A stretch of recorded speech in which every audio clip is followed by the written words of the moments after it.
Sports Network.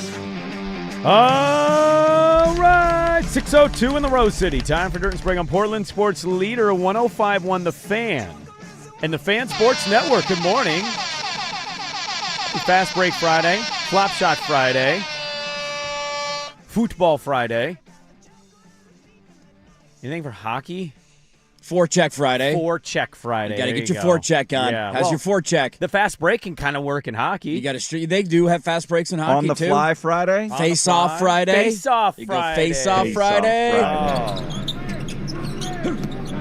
I love Face Off, by the way. You big face off guy? Random note, the movie. The movie Face Off? Yeah, or just general face offs. We're talking the movie. I haven't seen it in so long that I can't It's tell been you. a long time since I've seen Face Off. Is it a good movie? But I was really young when it came out, so in the moment, for me, that kind of movie was awesome. I mean, it was Cage. Who's right. who, at the peak of their doing? powers too. Like that was a massive blockbuster. How do you know so much about him? I'm sleeping with his wife. 93% on Rotten Tomatoes. What's happening, everybody? Yeah, Face hello. Off. It's a good little movie right there. It'd be really odd to face off with you. Like an actual face off? Yeah. Like rip our faces off and switch faces? Just like you switch, yeah. Yeah, that'd be really weird. Very It weird. would throw me off. Although people say we sound alike, so then it would actually kind of fit. It's an odd premise of a story. It's a very odd premise of a story. You're going to switch with It's a a very criminal. 1990s movie, man. I'm going to steal your face. We're going to change looks right now, baby. Give me a face off. Possible I don't actually remember what Face Off was truly about.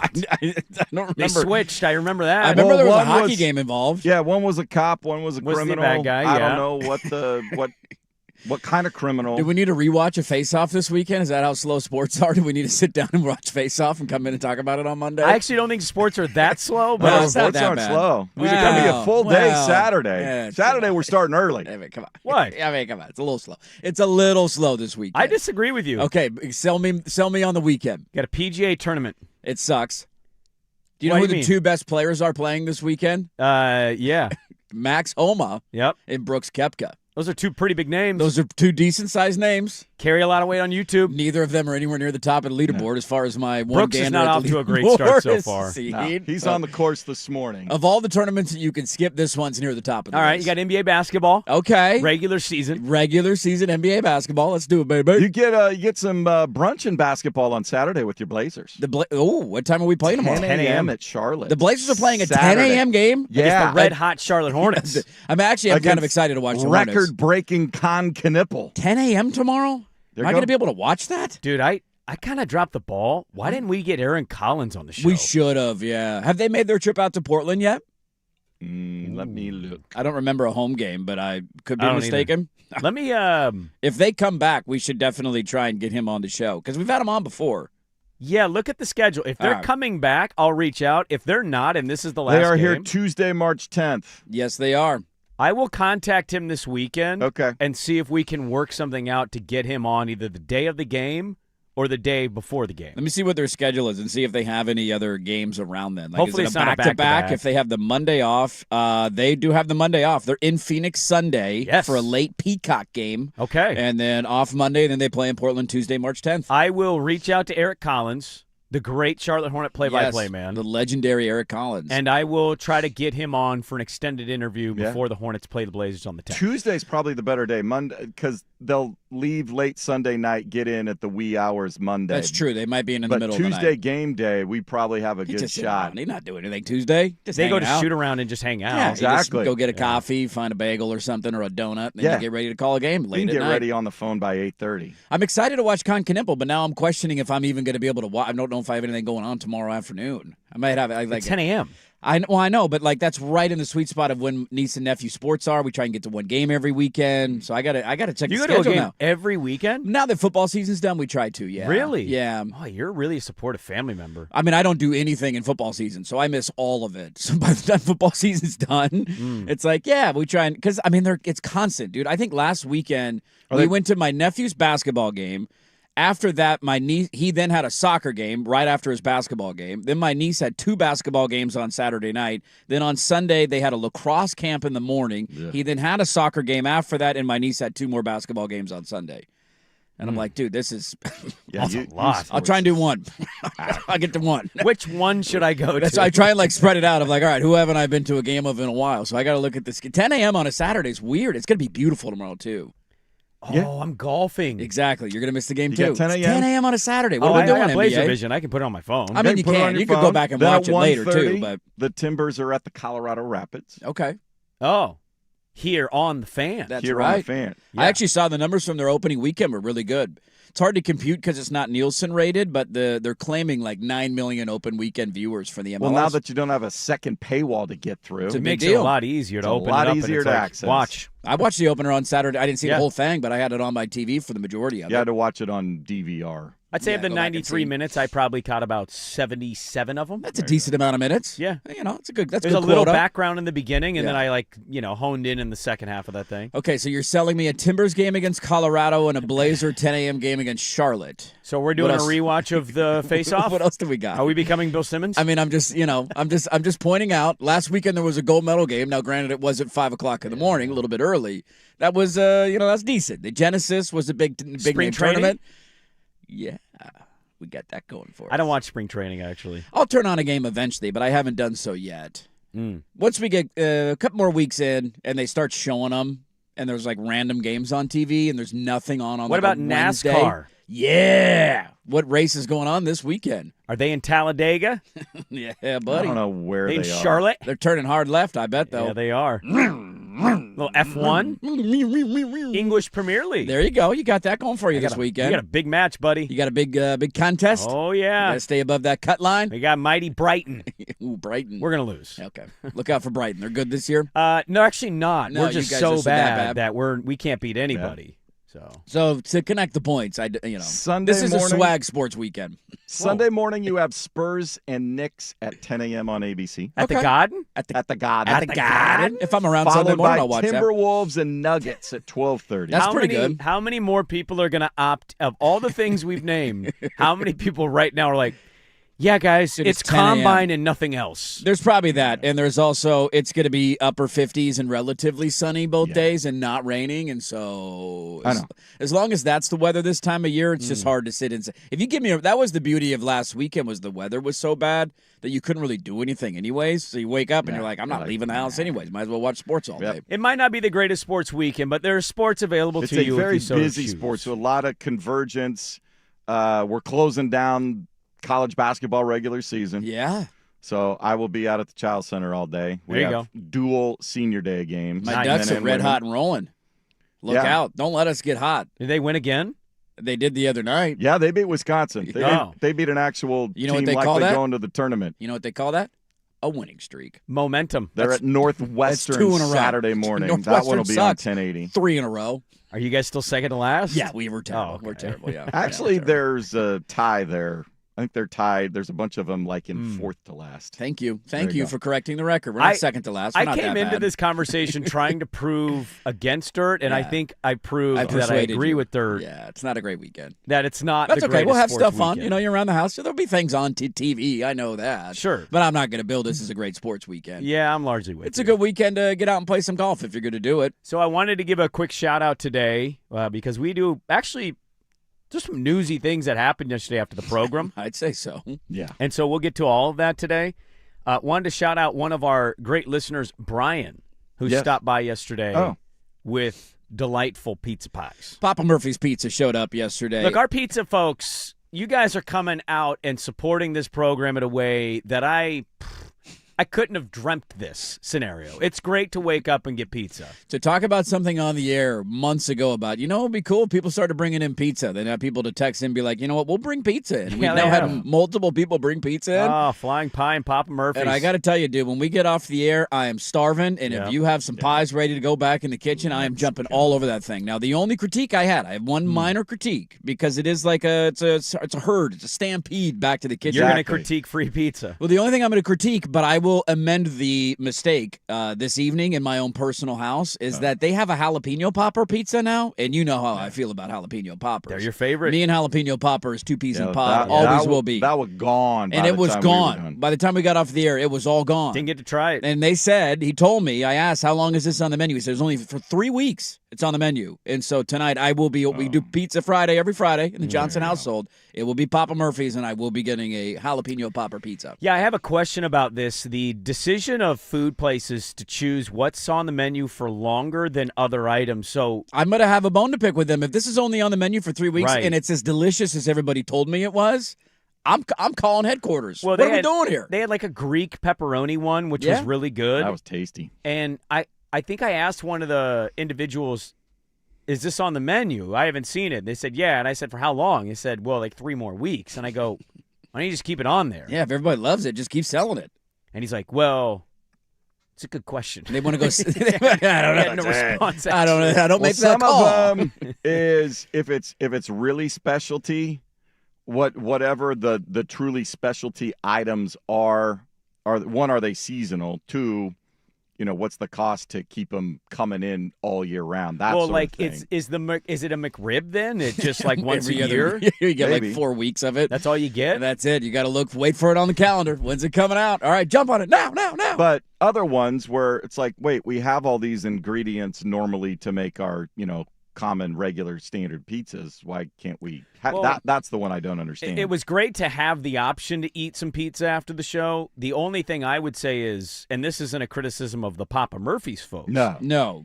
It is in this building since I've worked at this company in 2012. The minute you get good things, if you're not around when those good things are here, Oh, they run out very Bye-bye. quickly. them good things are gone. Very quickly. Now, I got a couple slices of some pizza. Yeah, they were- Damn right we Yeah. did. And it was tasty. that Thai chicken thing was pretty good. That The was Thai solid. chicken, I've sweet never had chili that Thai before. chicken was good. Yeah. You know me, I do missionary pizza. I don't like to, I No, don't that had a dabble with good- That exotic had a good sweet and And it was spicy good. sauce with it. because that's not something that I would ever order personally. So it was good to try it, and it was delightful. Well, we made pizza porn videos. We like grabbed slices We do, for a yeah. camera so the cheese would all Slow string by- apart. Like, it was really great. Yeah, it's really good. I will not name the individual, and you see this from time to time. We had a coworker legitimately eat like 7 slices of pizza. Yes, it was. And that number is At growing as I tell the 10:15 in the story morning. at 10:15. Yeah, every time you tell it, it's going to be 8, then it's Yeah. going to be 9. But you know what? Keep the bit going. By the time I got back there, I'm not kidding, they were on their 4th slice. This was 10:08 a.m. Free pizza, dude. That same person, after they ate all of the pizza, I saw him and I went, boy, you really got down back there. And he goes, yeah, I'm not going to be able to eat my fettuccine today.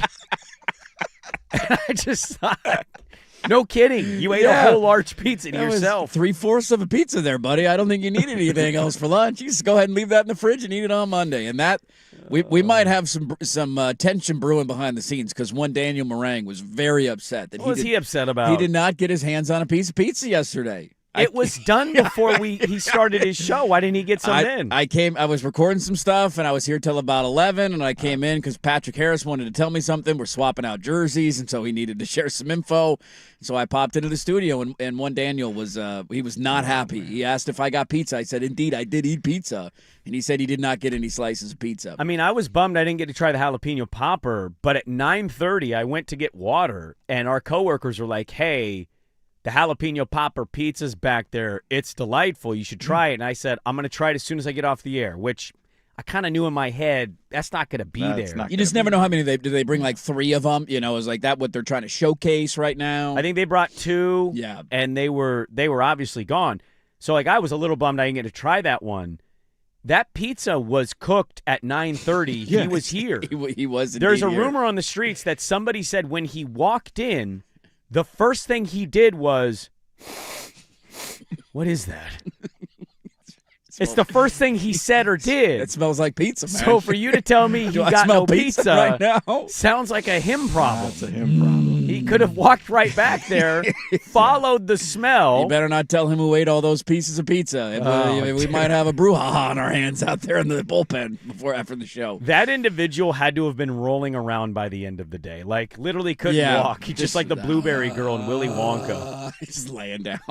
I need to go take a nap. And he had no shame about it. I'm like, is that like your 5th slice? He's like, yeah, it is. Not apologizing one bit. Not what are at you going all. to do, dude? It's free pizza. It's right here. I'm eating it. Not at all. What is the standard amount you guys eat if you order a pizza at your house? Let's be honest here. Well, it depends on what size are we cutting the slices. In my traditional cutting slices, which are larger than normal slices. Well, if you do a Papa Murphy's, I always do a family size. Always family size. Every time. But I'm saying, like, how many cuts do you make? Do you do a bigger slice or a littler slice? So if I get the family size, I think I'm making 12 slices out of it. Okay. They're not big enough to fold over. I get what you're How many saying. fingers are we talking here? About 6 fingers? 3. 3 fingers wide? Probably, That's too many cuts. That's too skinny. No, What's the matter with Probably you? 4 or 5. Or maybe 4. Nah, I think I'm at 6 or 7. You got you to be go able to bigger fold. slice. I want- I do it just shy of folding. Okay. You know what I do is I make the pizza the equivalent to the mini candy bar. I do them in slices enough where I eat it and I don't feel shame. But how many I've had, slices like, do you 8. end up? Yeah, see, and I eat 3, but it's the same amount of pizza. But it's I only had 3 slices. Right. That's all I ate. I would say if I'm doing like a 4 to 3.5 finger wide slice, I'm probably eating 4 at a minimum. Yeah, that's pretty fair.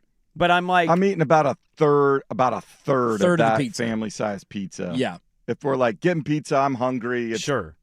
But if it's at your house and you have the leftovers, you end up eating 90% of that pizza. Without a doubt. What am I going to eat tomorrow before Blazers and Hornets tip off? Pizza. Jalapeno popper pizza. Yeah, right. Cold, out of the fridge. Right. You got to see how it is cold. That's the next big test. Jalapeno popper doesn't strike me as a good cold pizza. I will report back on Monday. I will let you know. You're like my brother-in-law who watches movies. He'll watch any movie. Like, name a movie that's bad. You just watch it. He fell asleep during Cowboys and Aliens with Harrison Ford and Never saw Daniel that. Craig. Was it It's good? terrible. Terrible movie. He fell asleep for 70% of it, woke up, looked at me, and went, that was a good movie. And I was like, you were Dude. snoring half of that movie. Yeah. And he goes, I don't know what you're talking about, man. You are that way with food, so I actually don't think I trust your feedback on That's true. whether that pizza's good Very cold fair. or not. That's a fair point. Okay. Because it might, you never know what the stomach's going to do. Right, but- exactly. But I also always have problems, so I don't know what who's responsible for this. There's a lot of people that are partying in here. Well, we got a lot to get to in the sports world, a We lot do. to discuss today. I want to start with a weekend check-in on the narrative. We'll get to that. We'll start there. Dirt and Sprague, 105.1 The Fan.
1 FM and 1080 AM. We got some Combine audio. We got some local cats to talk about in the NFL Combine. We'll get to that today.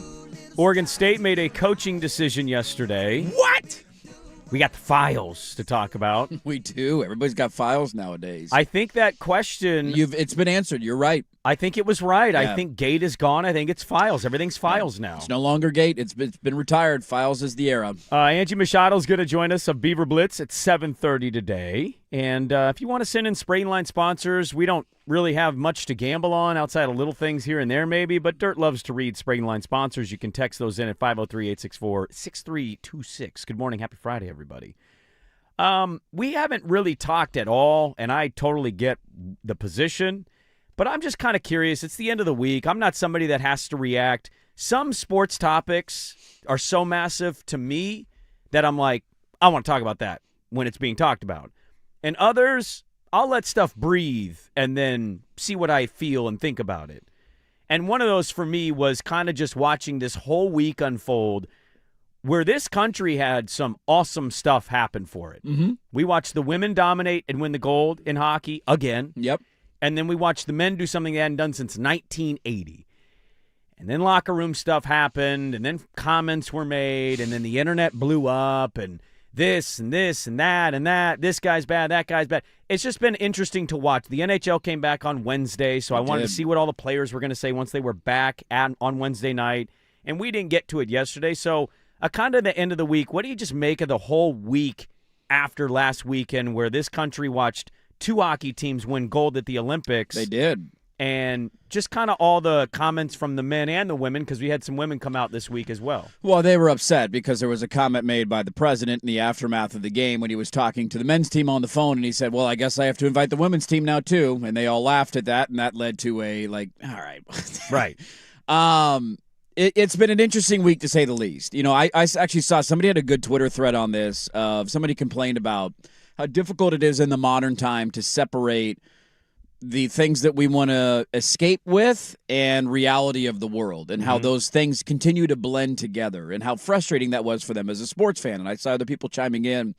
And it essentially comes down to the crux of the issue is, now this one was a little bit different because the hockey team was at the State of the Union, and I think they're giving Connor Hellebuck the Medal of Freedom. And so like that, this is a little bit of a different analogy, but it was basically boiled down to, like, if you want those worlds to remain, one an escape and one, you know, if this is news and I want to watch it, you got to get off of social media and just watch the game and then turn the game off in the aftermath of the game. Sure. And don't read the responses to it.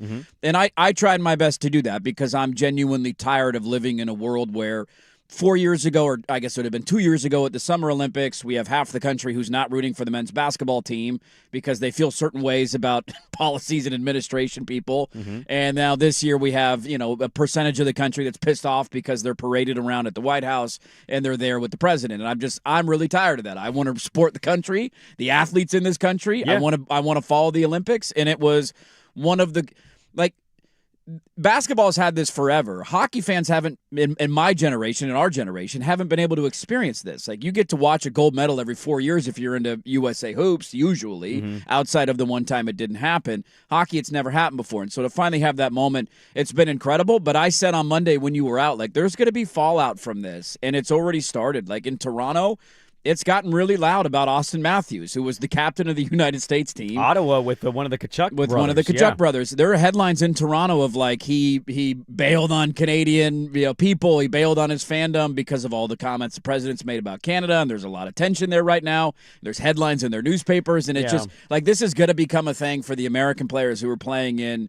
Canadian cities. And so it's not a story it's going to go away. I've tried my best to bury my head in the sand and just appreciate what the moment was, how it went down, how entertaining and chaotic and crazy and awesome it was, and just try to appreciate it for what it is. The one thing for me is, like, I'm not really surprised comments were made the way they were made by the people who made the comment.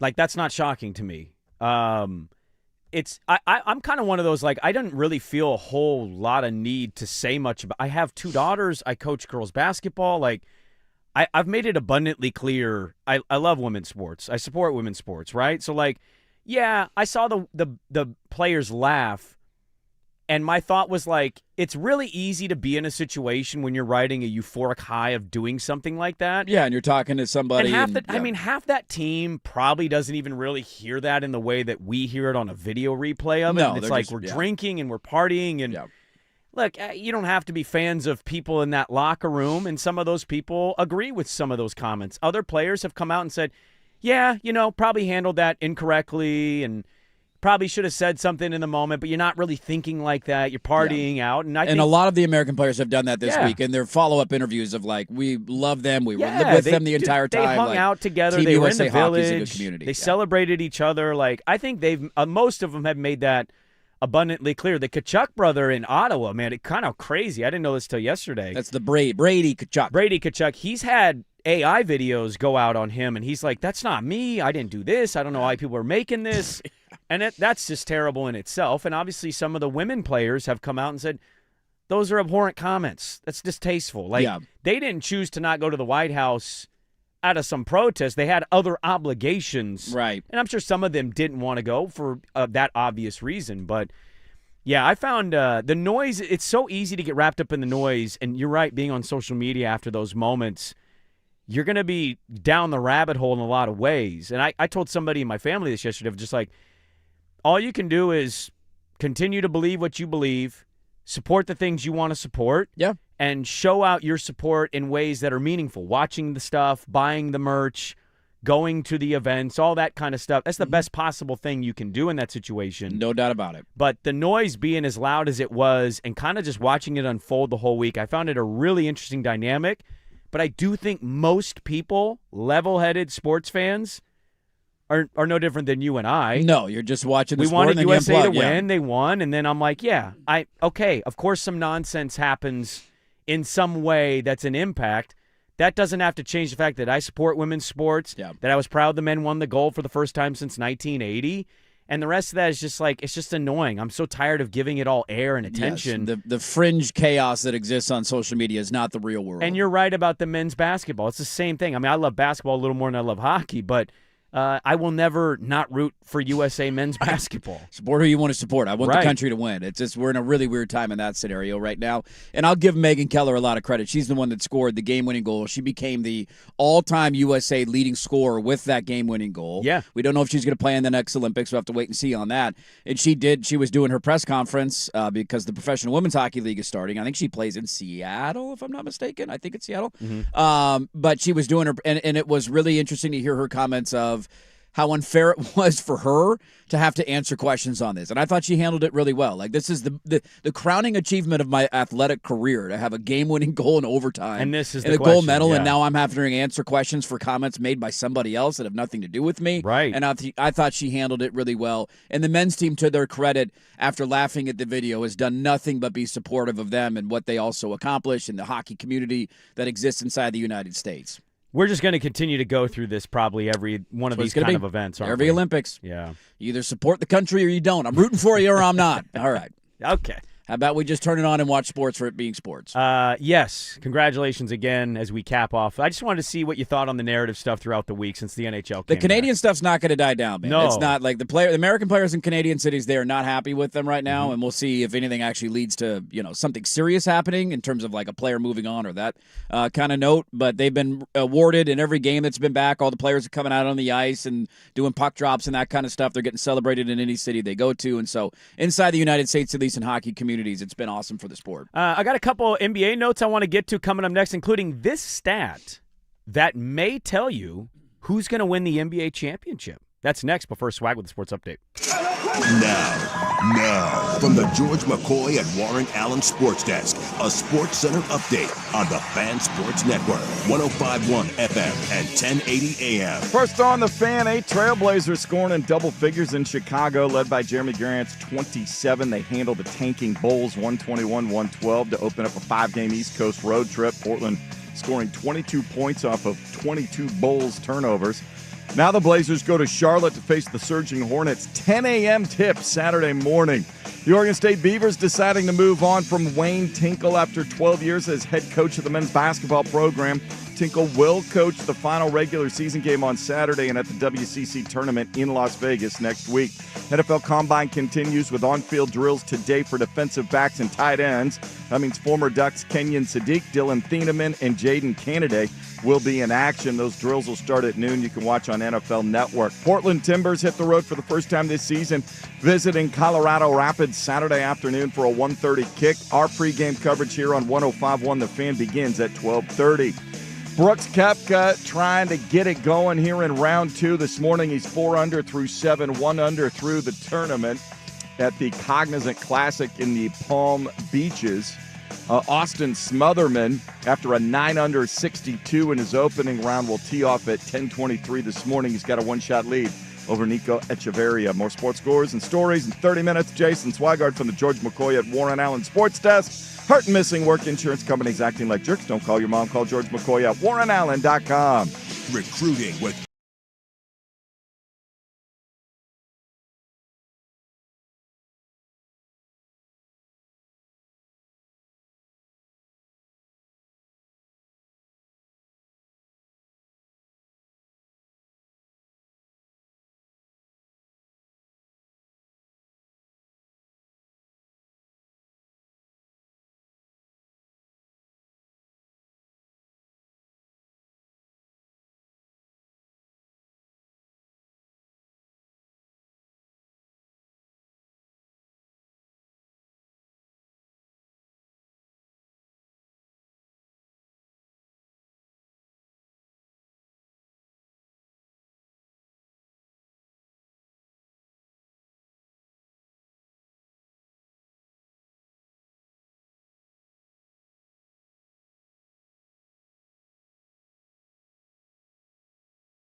All right, welcome back.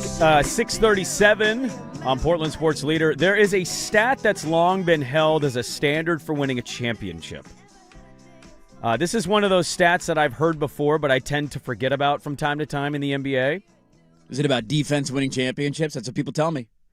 I think there's only been one champion in like the last 15 years outside of the top 7 in defensive rating. Can you name it? Was it one of the Warriors teams? No, that was a terrible guess. Terrible guess. Draymond Green only Idiot. plays defense. Nuggets, and they were really, 8. And they were 8, just outside. so they're barely outside of it. No, this is the Phil Jackson rule. Okay, You know who Phil Jackson is? I do. What is his rule? Get the best player in the sport and then act like I'm a brilliant coach?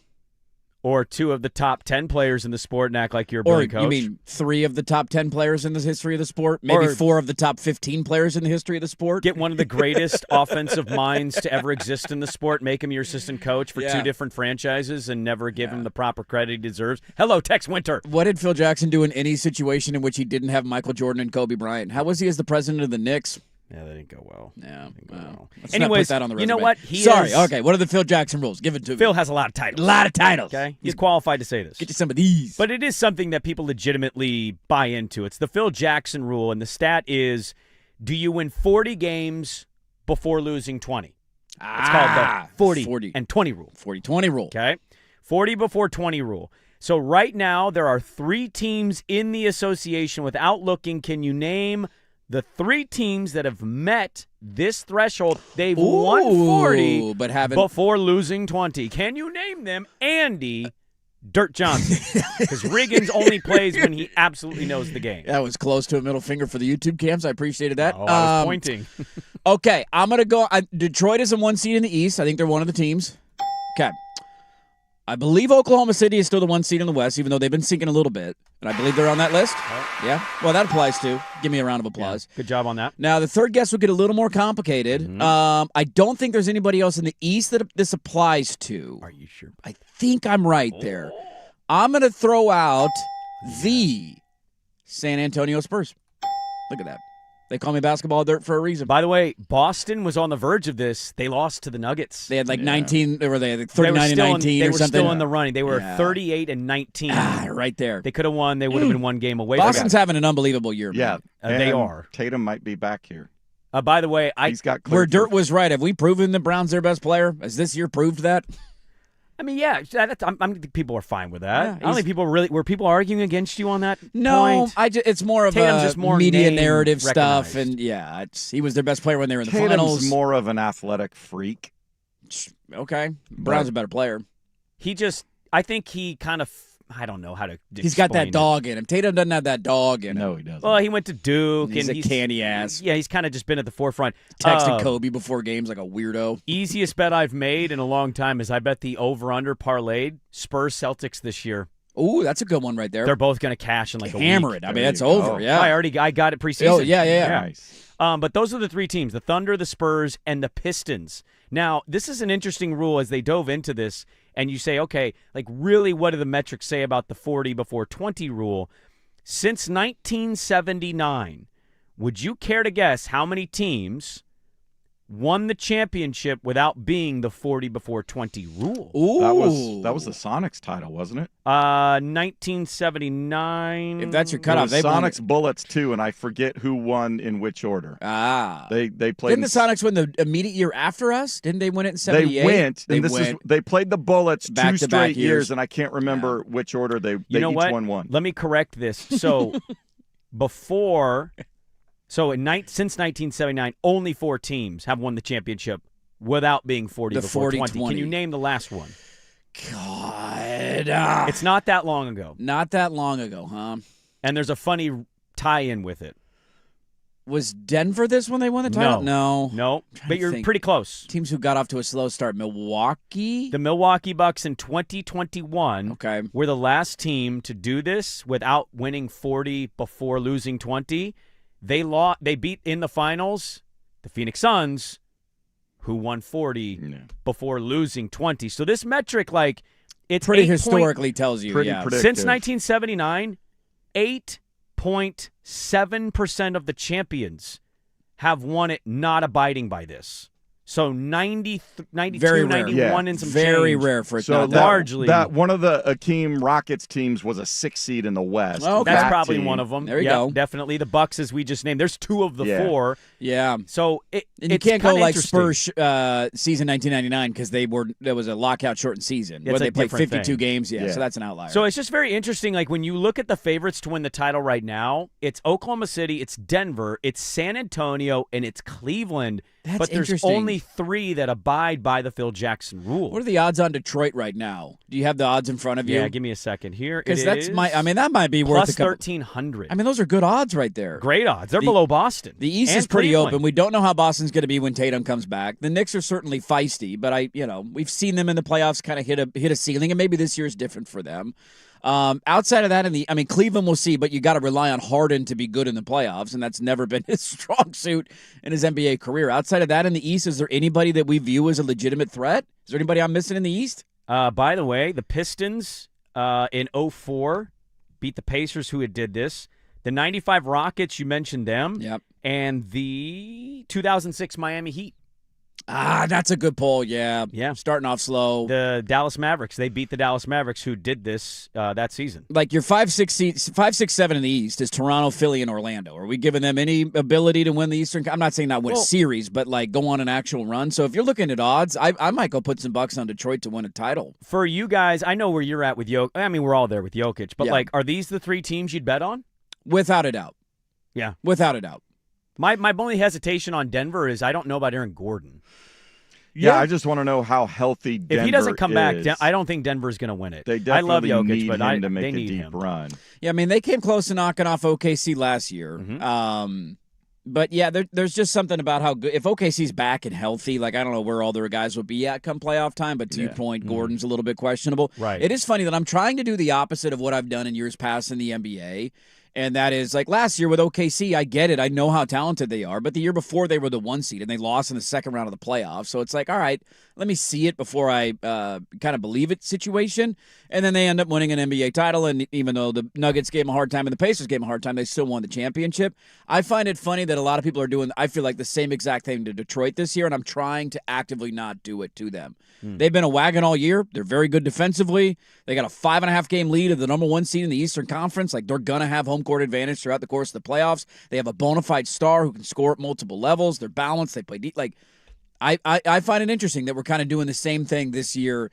A little bit to them, and I'm not saying Detroit's as good or as talented as Oklahoma City was last year. I'm not making that comp. I'm just saying they're the 1 seed in the East, and there seems to be very little belief in them being able to do it. The only wild card in the East, depending on health, might be the 76ers. Oh, you give them a shot? Because I think George Maxey's is having a back good before year. the playoffs, right? His suspension will be over. Edgecomb's been solid as a rookie. Embiid's in and out of the lineup, but if you get him healthy for a Like I couple of said, weeks, depending on health. I don't if- think people are going to trust them. No, you don't trust No. them to go to get all the way to the finals. That's where you don't trust. But Sixers Knicks would could be a they hell of upset an opening the Knicks in the playoff first series round? in the East. That'd be fun. Absolutely. That's The spicy. Knicks losing in the first round of the playoffs. Ooh, buddy. According to this, the only 2 NBA champions to have 30 or more losses during the regular season, 95 Rockets, the 06 Miami Heat. That's it. Right now, you got the Celtics at 20, Knicks are at 22, and the Cavs are at 23 in the West. The Nuggets are at 22. Yeah. So they're probably, I mean, you never know. T-Wolves are at 20 games. 23. They won last night at the Clippers, but I don't think anybody's giving them a shot. T-Wolves are interesting because they've kind of been this way for 2.5 years. Like they weren't the hot talked about team again going into the playoffs. I felt like last year. And they ended up- Back-to-back West Finals. And they went into the conference I know. finals again. And so I wouldn't surprise me if they got Ann Edwards and he can do it in the playoffs. I got a couple follow-ups in the NBA. What's going on with this team? Find very odd, not going well for this player. And then a little history made yesterday. We'll get to that coming up. And then the big news down in Corvallis from yesterday. We'll get to that top of the hour. Durden Sprague back with more on 105.1 The Fan.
a.m.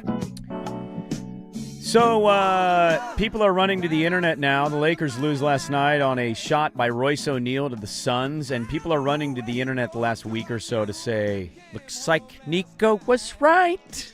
That fat ass doesn't play any defense, Didn't play any defense. He's probably smoking hookah all night. And the correct response is, well, no, he's not. It was still a stupid trade. You should have opened it up. If you're going to trade him, get a ton more than you got. And so, no, Nico was right maybe in some regards, but overall not right in how it handled. But it's not going well for the Lakers. They're still in the playoffs. Yeah, but they'll be in the playoffs. They're sinking, it feels, rapidly. And a lot of this noise, usually it's LeBron at the forefront of this. Hey, why don't you shoot the last shot of the game? Hey, why isn't your team better? Are we finally moving on from that now that he's 47 years old and we're blaming the MVP candidate they plays with? Well, did you see how Phoenix got the game-winning shot? I did. So it's a one-on. They basically just ISO'd on Luka. Yeah. They drove on Luka. LeBron had to run over to help Luka. The guy kicked out. They moved the ball again. Wide open Royce O'Neal, three-pointer. Yeah. You lose. And so right now it's like Laker paradise. Not happy by having Luka Doncic on their team. This is the beauty of being a basketball fan in Los Angeles. Who makes a lot of money this year on a max contract on that roster? I mean, I know they have multiple guys, one of them being a little elder in his career, LeBron James. How much money is he making this year? 50? $50 million, I believe. 50, 51. Is LeBron going to make $50 million for the Lakers next year? He probably won't be on the Lakers next year. Okay, so that's going to open up what for the Lakers this offseason? Cap space. Yeah. Where are they located? L.A. Okay, got it. They're the Lakers? Yeah. Okay, so they're probably going to go sign another big-name star. Yeah, they're going to be fine. fine. Look, I think both sides of this argument can be true simultaneously. Is that star going to play defense? Because that he seems never to will. be a big priority if he you're never going to have a will. Luka team. No. Oh, the other star that you go get. Whoever you're going to be adding here. You got to find somebody that balances well with Luka. The Pelinka situation is we need to be making we need to make the Houston Rocket team, but Luka's still on it. Yes. We need defense. We need good defensive players around him because he's always going to be a liability on that end of the floor. Like, his weaknesses are always going to be that's never going to change about him. If you're at this point in your career and you haven't changed it, nothing is going to evolve. Right. He's very similar to James Harden in that way. He will constantly bitch at officials. He will complain the entire game. He will act as if his entire family's been murdered every time he's fouled and he doesn't get a call. And he's never going to play, like, he's just not going to care on one side of the floor.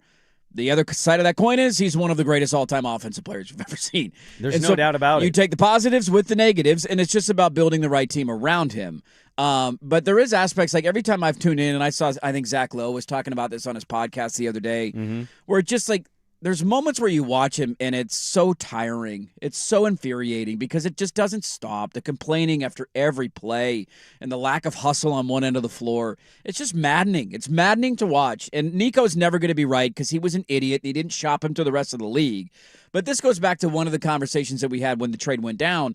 It's going to go down as one of the worst trades in the history of the league because you got Anthony Davis, who was old and banged up and not healthy in the first place. Like, you got nothing back. And so you traded him for nothing. What I will always maintain is I can see the argument of the idea of trade. Like, I can see it. I can see the framework of the idea. They just executed it terribly because Nico's a dumbass. But if you had done it properly and actually, like, hey, call around the league. Don't let this get out. You want Luka. If this leaks, you're not going to get him.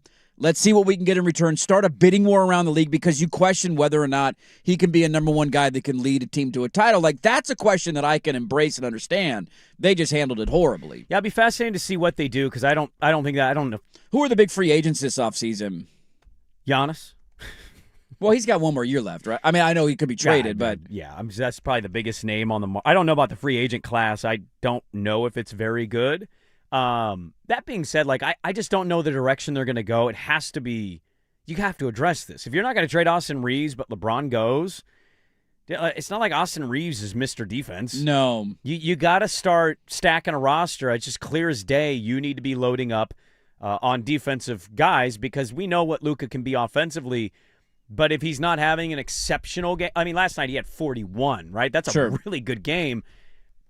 You still lost. Yes. And you gave up 113 to the Phoenix Suns. I think Windhorst said on ESPN, Phoenix the last, month. Dude, they haven't done anything. Is 30th in offensive rating. Yeah. Like, that's not a good offense right now. They just scored 77 against us the other night. Right, and they just dropped 113 on your head. Yeah. So, however they build it out, you're clearly going to have to put at the forefront defense there. I just find it interesting, it's really loud on him. And you know what?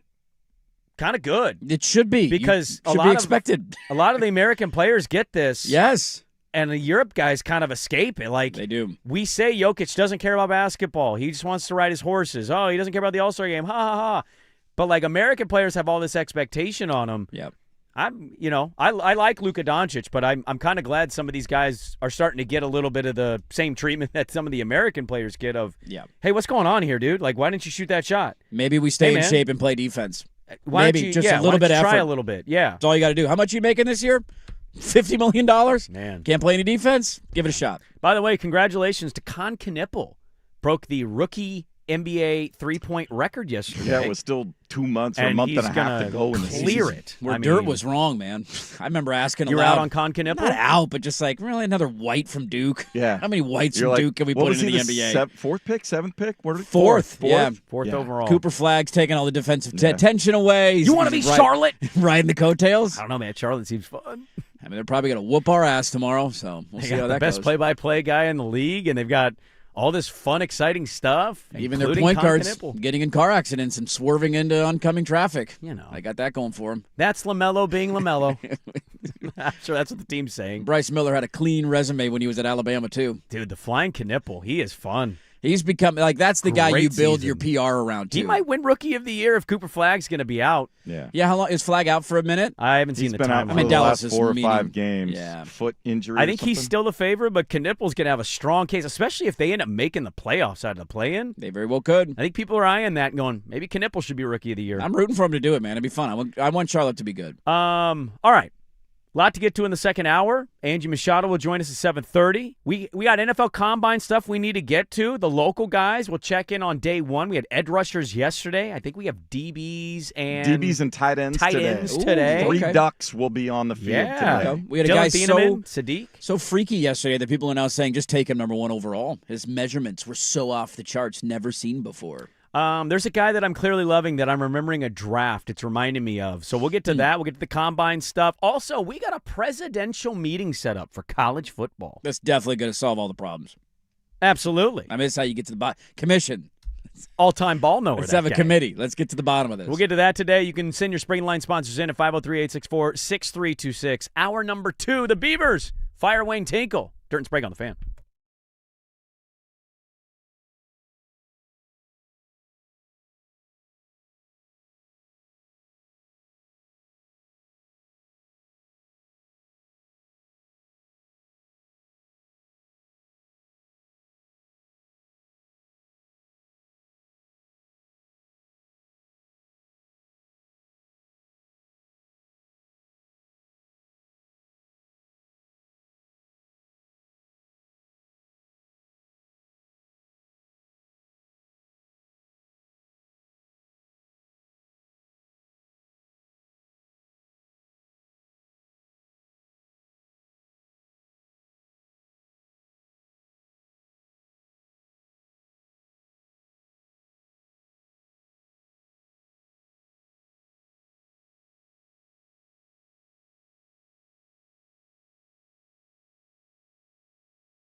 Now, from the George McCoy and Warren Allen Sports Desk, a Sports Center update on the Fan Sports Network, 105.1 FM and 1080 AM. First on the Fan, Blazers start their 5-game road trip off with a 121-112 victory over the tanking Bulls. 8 players in double figures. Jeremy Grant had 27. They forced 22 turnovers, scored 22 points off of those. Things will get a little more difficult tomorrow morning in Charlotte.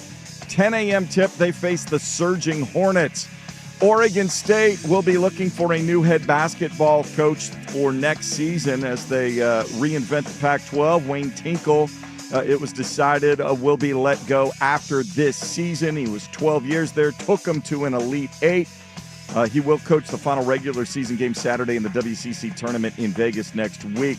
Portland Timbers on the road for the first time this season. They will visit the Colorado Rapids Saturday afternoon, 1:30 kick. You'll hear it right here on 105.1 The Fan. Pre-game coverage starts at 12:30. After a sluggish round one, Brooks Koepka has it going in round two of the Cognizant Classic. He's 5 under, making the turn. 2 under now for the tournament with the projected cut at even par. Everybody chased an Austin Smotherman, a blistering 9 under 62 opening round. He'll tee off with the afternoon wave at 10:23. More sports scores and stories in 30 minutes.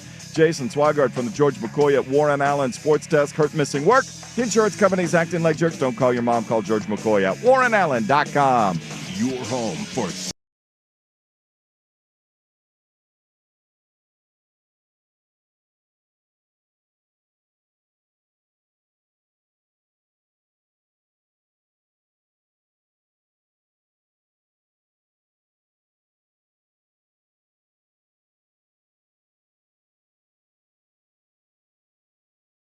Welcome back in, hour number 2. During Sprague here, 105.1 The Fan and the Fan Sports Network. Good morning, happy Friday, everybody. Got an NFL Combine to talk about today. Got the measurements in, the 40 times. And there's a player in this draft that's reminding me of another draft not that long ago, where I'm like, are we going to do this again? And so we'll talk about that coming up. We have a White House meeting with all the bigwigs in sports to fix college athletics. Including Tiger Woods. Ooh, Tiger's going to be there? Okay. Tiger's going to be there. We got the name of people, and he's dating a Trump, remember? He's together with, they were seen at the Genesis taking photos. Yeah, wasn't a former Junior's Trump, ex-wife is with who he's with? Yeah, right? Don Jr.'s ex-wife. And I did kind of have a thought on the Pate interview stuff.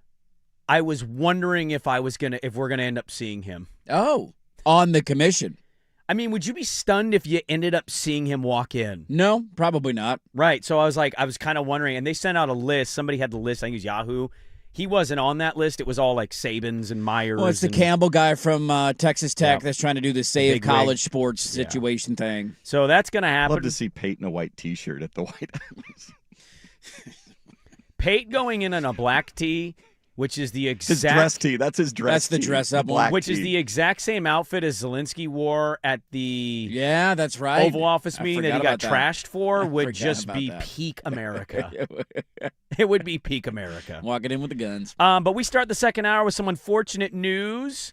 Yesterday afternoon, it was announced Oregon State has moved on and fired Wayne Tinkle. Well, parted ways. Parted ways. To be fair here, okay, this is a parting of ways. Yeah, okay. They're paying his buyout. He had a year left on his contract. You know what? He's fired. Wayne is a friend of the program. He's a friend of the program. I will say you are right. Technically, it was a parting of the ways. He's coaching the rest of the year. He's decided to coach the rest of the way. Oh, he has? He has. I saw that last night. That they left it up to him if he wanted to do it or not. And he said, yes, I will coach the rest of the season. Okay. Here is a fun stat for you. Okay. If Dana Altman leaves or is let go or parts ways, do you know the last time both Oregon and Oregon State both went into a season with a new men's hoops coach? Oh, my God. I can't, because Altman's been there since, 2010-ish, and Tinkle got there in, 2014-ish? And Kent was there for a long time before that. I don't even know when to guess. Not somewhere in the early 90s? So 80s? You're kind of close. It was when Swag turned 3.5 years old, the 1920-21 season. RB Rutherford Going there on a for Friday, OSU. huh? We were having a great day. And George Bowler for Oregon. Both went into their first Who seasons. could forget? Apparently, I was standing in bread lines. Yeah, with you my were. family. You were super excited about it. Hey, by the way, that's our championship era you're talking about here. Yeah, Okay? tall first. That's leading into our No, that national was championship. 1939. I'm just that led to us getting there. This is late 20s, 10 years late. It's build. You don't George just- Bowler. You don't just win a title in basketball, wake up in the middle of the night and win one, Swag. Okay, you got to build your way into being a national championship program like Oregon men's basketball. How many years did George Bowler coach the program? I don't know. Three. Three. That was the start of your run, huh? That was the start. That William getting him Reinhart. out of there then Yes. led to our. You're actually peaking with right the on title. that. That was William Reinhart, who I know then my came history. in, I was watching. built it for who was the head coach? Tall first, of course. I mean, of course. Go ahead, tell the people. Yeah, I will. Howard Hudson. They call him Mr. Title. We call him Title Town. It's crazy we have somebody on the show that remembers all these eras. He was alive. He was there. He was kind of depressed at the start of it. He saw a title happen. The economy was rough, all right? It was rough. But no, so Wayne Tinkle is parted ways, but Done. still coaching. He's done. It's such a weird. He's really going to coach. He's really good at coach. I mean, kudos to him for liking the kids enough Now, to hang around. the way and do I this. read it, he was going to coach. They got one more regular season game this Saturday, I mean, they're and not then the going WCC tournament. But the Beavs are in line a for 4 seed. an NIT bid. Are they really? They're They in the really fight are. For it, yeah. Because they weren't there last year. How's this year different? They were in the CBC last year, and they were 20-13. I would think they would be in line for an. Aren't they like 16 and 14 now? They are 16-14, 9-8. Last year they were 20-13, Wait, you 10-8 said that in so conference. confidently, and he said one thing. And Well, I'm you just asking. I don't follow this at all. I'm just saying that they were in the CBC last year, and you're telling me they're a lock to get an NIT Look bid. And at I'm him. like, You the hit him. win-loss record is You worse. just like broke everything he thought. Well, maybe the secondary batch of teams isn't as good this year, so maybe that's part of it. That like that next batch of non-tournament teams sucks, and that leads them in. I'm just asking the question. I don't know. I thought I saw he wasn't going to coach, so you're telling No, me they left it up to him, and What's then his I nuts read that they that he were was gonna- going to or do gonna the reported last it? regular season game in the WCC tournament in What's Vegas. his nuts? What's their Crepea or Orem? No, the editor used to cover the Beavs. Oh, Dashel. Dashel. I think he tweeted last night that he has told the team that he will finish out the rest of the year. So right now his record is 176 and 204. He, of course, got Oregon State back into the NCAA tournament for the first time in 25 seasons. Yeah, he broke the drought. Led him to one of the most random great runs ever in program history and debatably sports in our state history, getting to an Elite Eight. I mean, the last 25 years of Oregon State athletics, where does that one rank? Number 2, behind any of the national championships. Well, I think in you go baseball. Title I, Title II, Title Right. III, so you Yeah. got those three. Is it better than any football season you've had in the last 25 years? The 9-3 season where they were top 6 in the country was, I mean, that's really special. You've had them. I'm not saying the whole thing's been terrible, but I'm saying that Elite Eight run was – you were a win away from a Final Four. You were a win away from a Rose Bowl in 09. You were. And 08. You were. I don't know. I don't know how people weigh those things. Probably football a little ahead of it, but yeah, Okay. to your point, Elite Eight, you're one Yeah. win away from a Final Four. Look, there's a lot we can get into with this. Angie's going to join us at 7:30 today. He's won 6 of his last 8. They're actually playing good ball at the end of the year. Kerry Eggers just did an interview. We haven't talked about this all week. Kerry Eggers just did an interview with Barnes, and Barnes said 2 things. One, he was in constant communication with Wayne Tinkle and was going to evaluate things at the end of the year. That was literally last week. 2, Barnes said he's not going to finish his contract. Yeah, said his deal runs through 2030, and he said he's going to get tired of pushing the boulder up the hill at some point. I have a lot of questions, and I don't think you're going to get any legitimate, right, real, honest answers there. I just don't understand the timing of this. I've been critical of Wayne Tinkle in terms of like what expectations were and what the season was. The year after the Elite Eight, they won like 5 games. They were horrible. And most of that roster was back, and you're like, how did that happen? I mean, I had people down there tell me a lot of those guys became very self-absorbed. It became, look at us, we're the Elite Eight guys. We don't need to listen, and it crumbled. They were right? 3-28 the following season, 1-19 There you go. in conference Even worse play. than I remember. It's so bad. And so, like, I was critical of it, and then I had people around it like, yo, this is actually what's going on behind the scenes, and you can't talk about this stuff publicly. And I had people just tell me recently, this isn't all Wayne. There's a lot of inside non-support happening that nobody's ever going to reveal publicly. What's odd to me is, like, I guess I understand it from a win-loss perspective. It's the timing. And also the reporting of, or him telling Kerry Eggers, we're evaluating, we're talking, we'll see how it is at the end of the year. And in the middle of a 6 of your last 8 run, this is it? So is this a break point for Wayne of like, dude, enough isn't. I can't do this anymore with you. What's going on here? Yeah. I think it's a very odd thing. Another odd thing that Oregon State is involved in.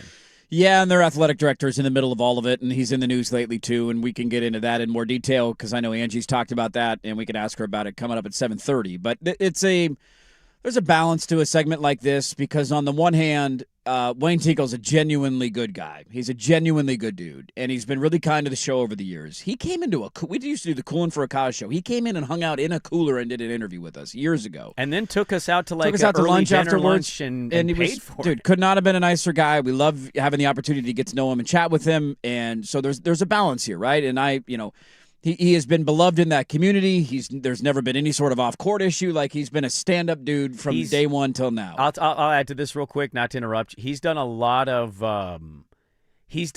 more in the community that doesn't ever get talked about and publicized. Yes. He needs to for somebody that is coaching He just does it out of the goodness of his heart. Most of the time, they're a Power 4 conference men's basketball team. So there's a balance on that side. The other side of it is he gave you this incredible memory of the Elite Eight run. That is something that out of nowhere, it's just one of the most shocking outcomes of a season that I can ever remember. He was fired by the fan base at the start of the year when they lost to the University of Portland. We talked about them early in the season. And then you look up and they're in the Elite Eight. It's one of the most shocking runs you've ever seen, and it captivated the entire state for a couple of weeks there for them to get that far in the tournament. It was one thing to get there with the GP2, the Mitten team in 15-16. A lot of that roster wasn't built by him. That was kind of in the aftermath of the Craig Robinson era. And then the next year they fell off, and they didn't win a game. Or they lose to Wichita State. The Elite Eight run was incredible. So you want to make sure to give him the flowers for that because he deserves it, and it was awesome to see.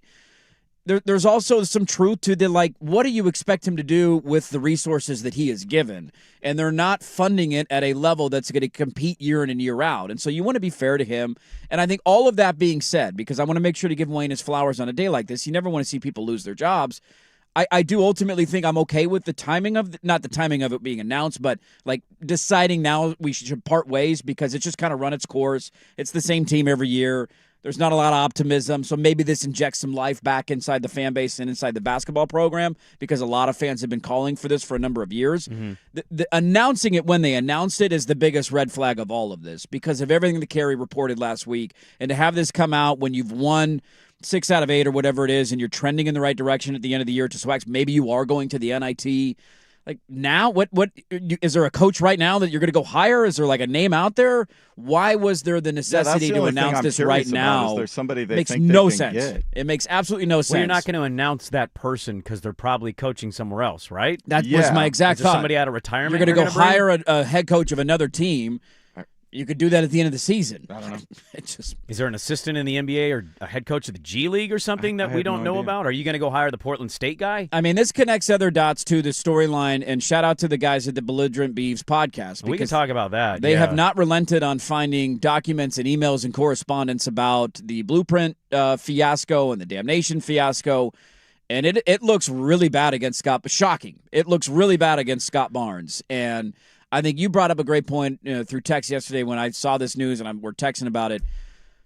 How are we going to allow Scott Barnes to make this hire? I want to talk about that. Like, I just think that he's going to retire in the next 2 years. He said he's not going to finish out his contract. He's going to walk away. He's going to go get another cush job. He's got a golden parachute. He's like, going to go retire by a lake. Even Orem made that joke yesterday. I think that's the problem I have with it. It's not like to what you said on Wayne, like whether it's run its course and – it's hard to build a consistent winner down there. There's no doubt about it, and especially if you don't get resources, it makes it even more difficult. You've noticed the last couple of years he's gone more international. I think that's a clear indication. I got no money for NIL, so this is what I got to do. Players are cheaper. I do want to talk about that of like, if this guy is openly telling you, I'm not hanging around much longer, why is he making this decision? I know they're going to have like a search firm and committee and do the same thing they did in football. Makes me feel very uneasy. We'll talk with Angie about that at 7:30, but I want to just see if an Oregon State fan out there or just people generally, like if this was your team and everything that you know about Oregon State and Scott Barnes and the athletic administration, should they be the ones making this decision? It's a massive decision as you start your new conference next year. So we'll carry that over, talk about that next on 105.1 The Fan.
Welcome back in on a beautiful Friday. Durden Sprague with you. Good morning. Hope your commute's going in well. We have a lot to get into today. The NFL Combine yesterday. We have the results.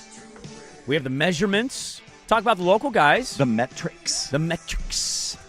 There's really something that's sticking out to me yesterday from seeing some of the results of some of these guys, and I'm like, this is reminding me of this draft. So I'll tell you what that is when we get to that at some point. Angie Bichotto's going to join us coming up here at the bottom of the hour. And the bill for the Moda Center renovations went through rather easily yesterday. I told Swag, if that thing ends up just kind of breezing through for the most part, we need to have an honest either on or off-air conversation with Bill Oram and every other scribe of there is never again allowed to be an article about the Blazers leaving. If we get through this hurdle and this does not happen. It's all indications are like everybody's like, no, we're making this happen. The Enough is state, enough. yeah, I think the bigger concern continues to be the city side of this. So the state passing it was the first big hurdle. And then, I mean, you still got to get the county involved. You got to get the city involved. And that's where things get wonky about, jurisdictions, who's responsible for what. Is this, no doubt. But Keith Wilson's out here. He's like, yeah, good. This is going to, we're making this happen. Nobody wants the blood on their hands of losing the Blazers as a politician. And especially as more people say career. yes, and if it gets messed up, it's very clearly, specifically point out you did it. Them. Yeah, that ain't going to happen. So let's carry this over. So Kerry Eggers did a sit-down with Scott Barnes. And it's a really good read. Kerry does a good job covering the program. And Barnes basically tells Kerry that he doesn't foresee himself finishing out the contract that runs to 2030. He then talks with Wayne Tinkle, decides to part ways before the season's officially done, and Wayne will finish out, but Wayne Tinkle will no longer be coaching the men's basketball program. And that led me to the natural reaction that I think every logical, level-headed person rooting or watching Oregon State should have. Yep. I do not want Scott Barnes making this choice. No. But I have no intel that suggests otherwise, that he will indeed be making this choice. Who gave Wayne Tinkle that 8-year extension?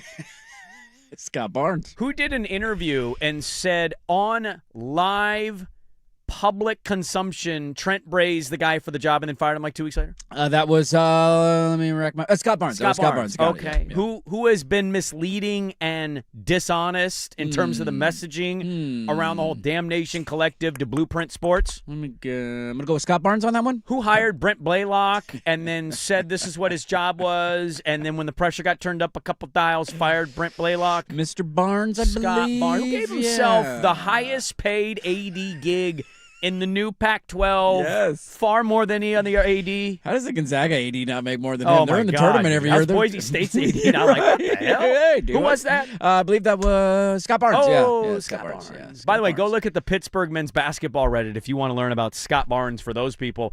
It's a tired topic, Scott Barnes, because it's so easy. But, really, why is he making this hire? Yeah, I mean, look, the timing of it is really ugly because, as we were talking about in the last segment, some of the documents that are getting released by the Belligerent Beavers podcast, where they filed Freedom of Information Acts to get the correspondence between, was it Kyle Bjorkstrand? Was that his name? Yeah. Of the Damnation? The former walk-on who became kind of the face of the Damnation front. Brent Blaylock, who took the brunt of the, outrage from fans, and then Scott Barnes. He was the fall guy for Barnes's complete mishandling and weird Blueprint relationship. And in a shocking development, it sounds like Scott Barnes was incredibly misleading in the public about how that all went down, how much say he had in it, what Brett Blaylock's hand was in it, and how much Kyle Bjorkstrand had to do with it. He was incredibly misleading. And so that just got dropped 2 days ago. And I haven't had a chance to read through all of them because there's a lot of documents. I went through a few of them, but I probably read the same ones you read. If you go to their Twitter account, you can find it. They legitimately created a website where you can just go read through. I mean, it's like the Epstein files. It is like you go read through the emails. Barnes files. All of this is a Freedom of Information Act, and they got all the information. And then randomly the next day, Wayne Tinkle is parted ways with. I try not to be too much of a conspiracy theory guy. Distraction? There is the timing of this makes literally no sense. Not with what he said to Kerry Eggers. You just did an interview a week ago, and you said we'll make a decision at the end of the year. And a week later, you're deciding you're going to part ways with a coach who's been there since 2014, who, by the way, has won 6 of 8. It would have been one thing if you said the comments, 2 months ago. We'll figure it out at the end of the year. And the Oregon State men's basketball program was in the midst of a 25-game losing streak, and you're like, dude, all right, enough. Like the Barnes one, I'll at least, the Bray one, I'll at least excuse there, where it's like, no, we're not going to do. And then it just kept getting but so you never worse. do that. I know you should never do it, and he's still an idiot. He's a terrible idiotic. athletic director. But this one is just, I got antennas going up left and right of this makes no sense. There just happened to be a document dumped 2 days ago about how you basically lied to the public and your fan base about your role in the Blueprint Sports scandal. And I think this is the biggest frustration to all of Oregon State fans, where you already know you're up against it. Mm-hmm. You've lost your conference. You're trying to rebuild it. Your finances are going to be in shambles, and you're not making the same TV money you used to. And it's not. The world will never be the way that it was likely 3 or 4 years ago, right? Had it been your entire time. So you already know it's going to be difficult to win and be successful because you need funding in modern college athletics to do it. But when you don't have that aspect of it, and you also don't trust the person who's in charge of making the hires, and then the person who's in charge of the university overseeing all of this and their care level in athletics, it's a double whammy punch to the gut, because you already know the world's tough and out against you. And now it's one thing to have that situation, but maybe if you had faith in your administrators, you would feel differently, and they certainly don't have that right now. It's such a weird vibe right now. Like, you got this entire football staff just brought in.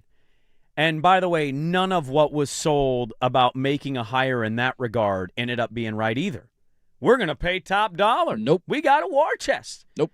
Turns out, actually not close to being paid the top dollar in the conference. Not even close. You're losing assistants. That staff had to lose multiple assistants before they've even had a camp. Before they even opened up. They've lost multiple coaches to other jobs. Now, look, some of those jobs, I'm not arguing, aren't better. It's just more like one of those guys is like an alum, a legendary alum, that makes you go, why did they leave? Probably not paid as much as the other gigs. Yep. And so most of this just boils down in college to money, right? Like, flaunting that, we won the war chest. Like, doesn't feel like it. Feels like they lost the war chest. And I know they're in this ongoing lawsuit with the Mountain West. That hasn't been settled yet. But there's a strange situation there to me of, I think it's exciting to see what a new football staff is going to do. They seem to have a lot of life and energy, and I know they're visiting these high schools because I know kids that are talking with these coaches, and so like they're doing things the other staff wasn't doing as well. But then like you put that to the side and you go, but who's also running this ship? And that person's like, yeah, I don't know how much longer I'm going to do this. Yeah, I'm going to make a new hire. What? Got another buyout here?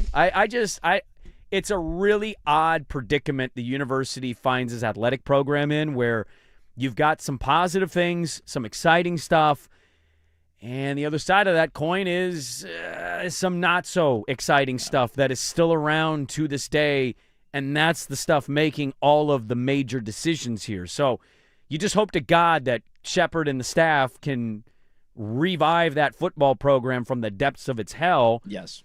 And I just look at the hire and I go, I'm not excited about that guy making that hire. Maybe he'll make the right one because the committee says you got to hire this person. It's a no-brainer. But it just, you don't feel very encouraged by it. No, not at all. Until you see it play out. And look, we all know he's going to come out and do some softball interview somewhere. Nobody's going to ask him any hard questions, and he'll be able to run and hide from all of these details, just like he did with the Blueprint stuff. And remember, they threw Brent Blaylock out there and made him fall on the sword. And, there's nothing nefarious going on here. Then why'd you cancel the contract a month later? Right. Like this, you have egg on your face. You don't know what the hell you're doing. You're the highest paid athletic director. When everybody around the athletic department is facing budget cuts, you got a pay raise. Mm-hmm. Like that's just inexcusable. If anything, if you're in charge of the athletic department, you see what's going on internally, the first reaction should be, let me do my part to help out. We're all pushing this boulder up the hill. Right. We're all making cuts. My football staff went from making X amount to X amount. Why don't I be a part of this too and be a true beaver and help everybody else out? And that just isn't the case. And so really frustrating time for Oregon State. I certainly don't have an issue with parting with Wayne Tinkle. I understand that maybe a new voice is needed and the fan base is largely excited about this. Mm-hmm. It's more about the timing of it being now with a week to go in the regular season And then the idea of, well, that guy's going to be in charge of hiring the next guy, and there's no faith in that guy at all. We'll talk with Angie Machado of BeaverBlitz.com coming up for a daily ticker to see her thoughts on Barnes and the tinkle and the fallout and the hiring and all of that. Dirt is drinking out of an Oregon mug with an Oregon hat in Oregon green gear, and we will talk about the Oregon Ducks at the NFL Combine. Oh, okay. It's a big day for them today. That it is. They have multiple players set to get measured and perform. And so we'll talk about the NFL Combine. You can send in Sprague Line sponsors at 503-864-6326. Angie Machado joins the program next on The Fan. Now, from the George McCoy and Warren Allen Sports Desk, a Sports Center update on the Fan Sports Network, 105.1 FM and 1080 AM. First on The Fan, 8 Trailblazers scored in double figures in Chicago. Jeremy Grant leading them all with 27. They took care of the tanking Bulls, 121-112 to start a 5-game East Coast road trip. Next up, a 10 a.m. Pacific tip in Charlotte against the surging Hornets Saturday morning. Oregon State Beavers are looking for their next head men's basketball coach. They announced that Wayne Tinkle will not return after the end of this season, following 12 years in charge that included a trip to the Elite Eight. Tinkle will coach the final regular season game this Saturday and the WCC tournament in Vegas next week. Portland Timbers on the road for the first time this season in Colorado to take on the Rapids Saturday afternoon, 1:30 p.m. kickoff time. Pre-game coverage right here on 105.1. The Fan will start at 12:30. Round 2 of the Cognizant Classic in the Palm Beaches on the PGA Tour. Austin Smotherman, nobody has caught him yet. He had a 9-under 62 in round 1. He'll tee off with the afternoon wave. Brooks Koepka's 5-under through 11. He's got it to 2-under inside the cut line, which is projected to be even par. More sports scores and stories in 30 minutes. Jason Swigard for the George McCoy at Warren Allen Sports Desk. Hurt and missing work. Insurance companies acting like jerks. Don't call your mom. Call George McCoy at warrenallen.com. The home of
sports, some stories can slip through the cracks. Now, before we do this, Let's go over the ground rules. The Daily Ticker, where Dirt and Sprague hit the big stories you've heard about and some you haven't. How'd you do that? Actually, I'm not even mad. It's amazing. The Daily Ticker with Dirt and Sprague on the Fan Sports Network, 105.1 FM and 1080 AM. All right, welcome back in. Daily Ticker time here on Portland Sports Leader 105.1 The Fan. Dirt and Sprague with you on this beautiful Friday morning. We hope your commute's going well. We were talking about the Scott Barnes hiring the next coach of the men's basketball program as him and Wayne Tinkle part ways. That was announced yesterday.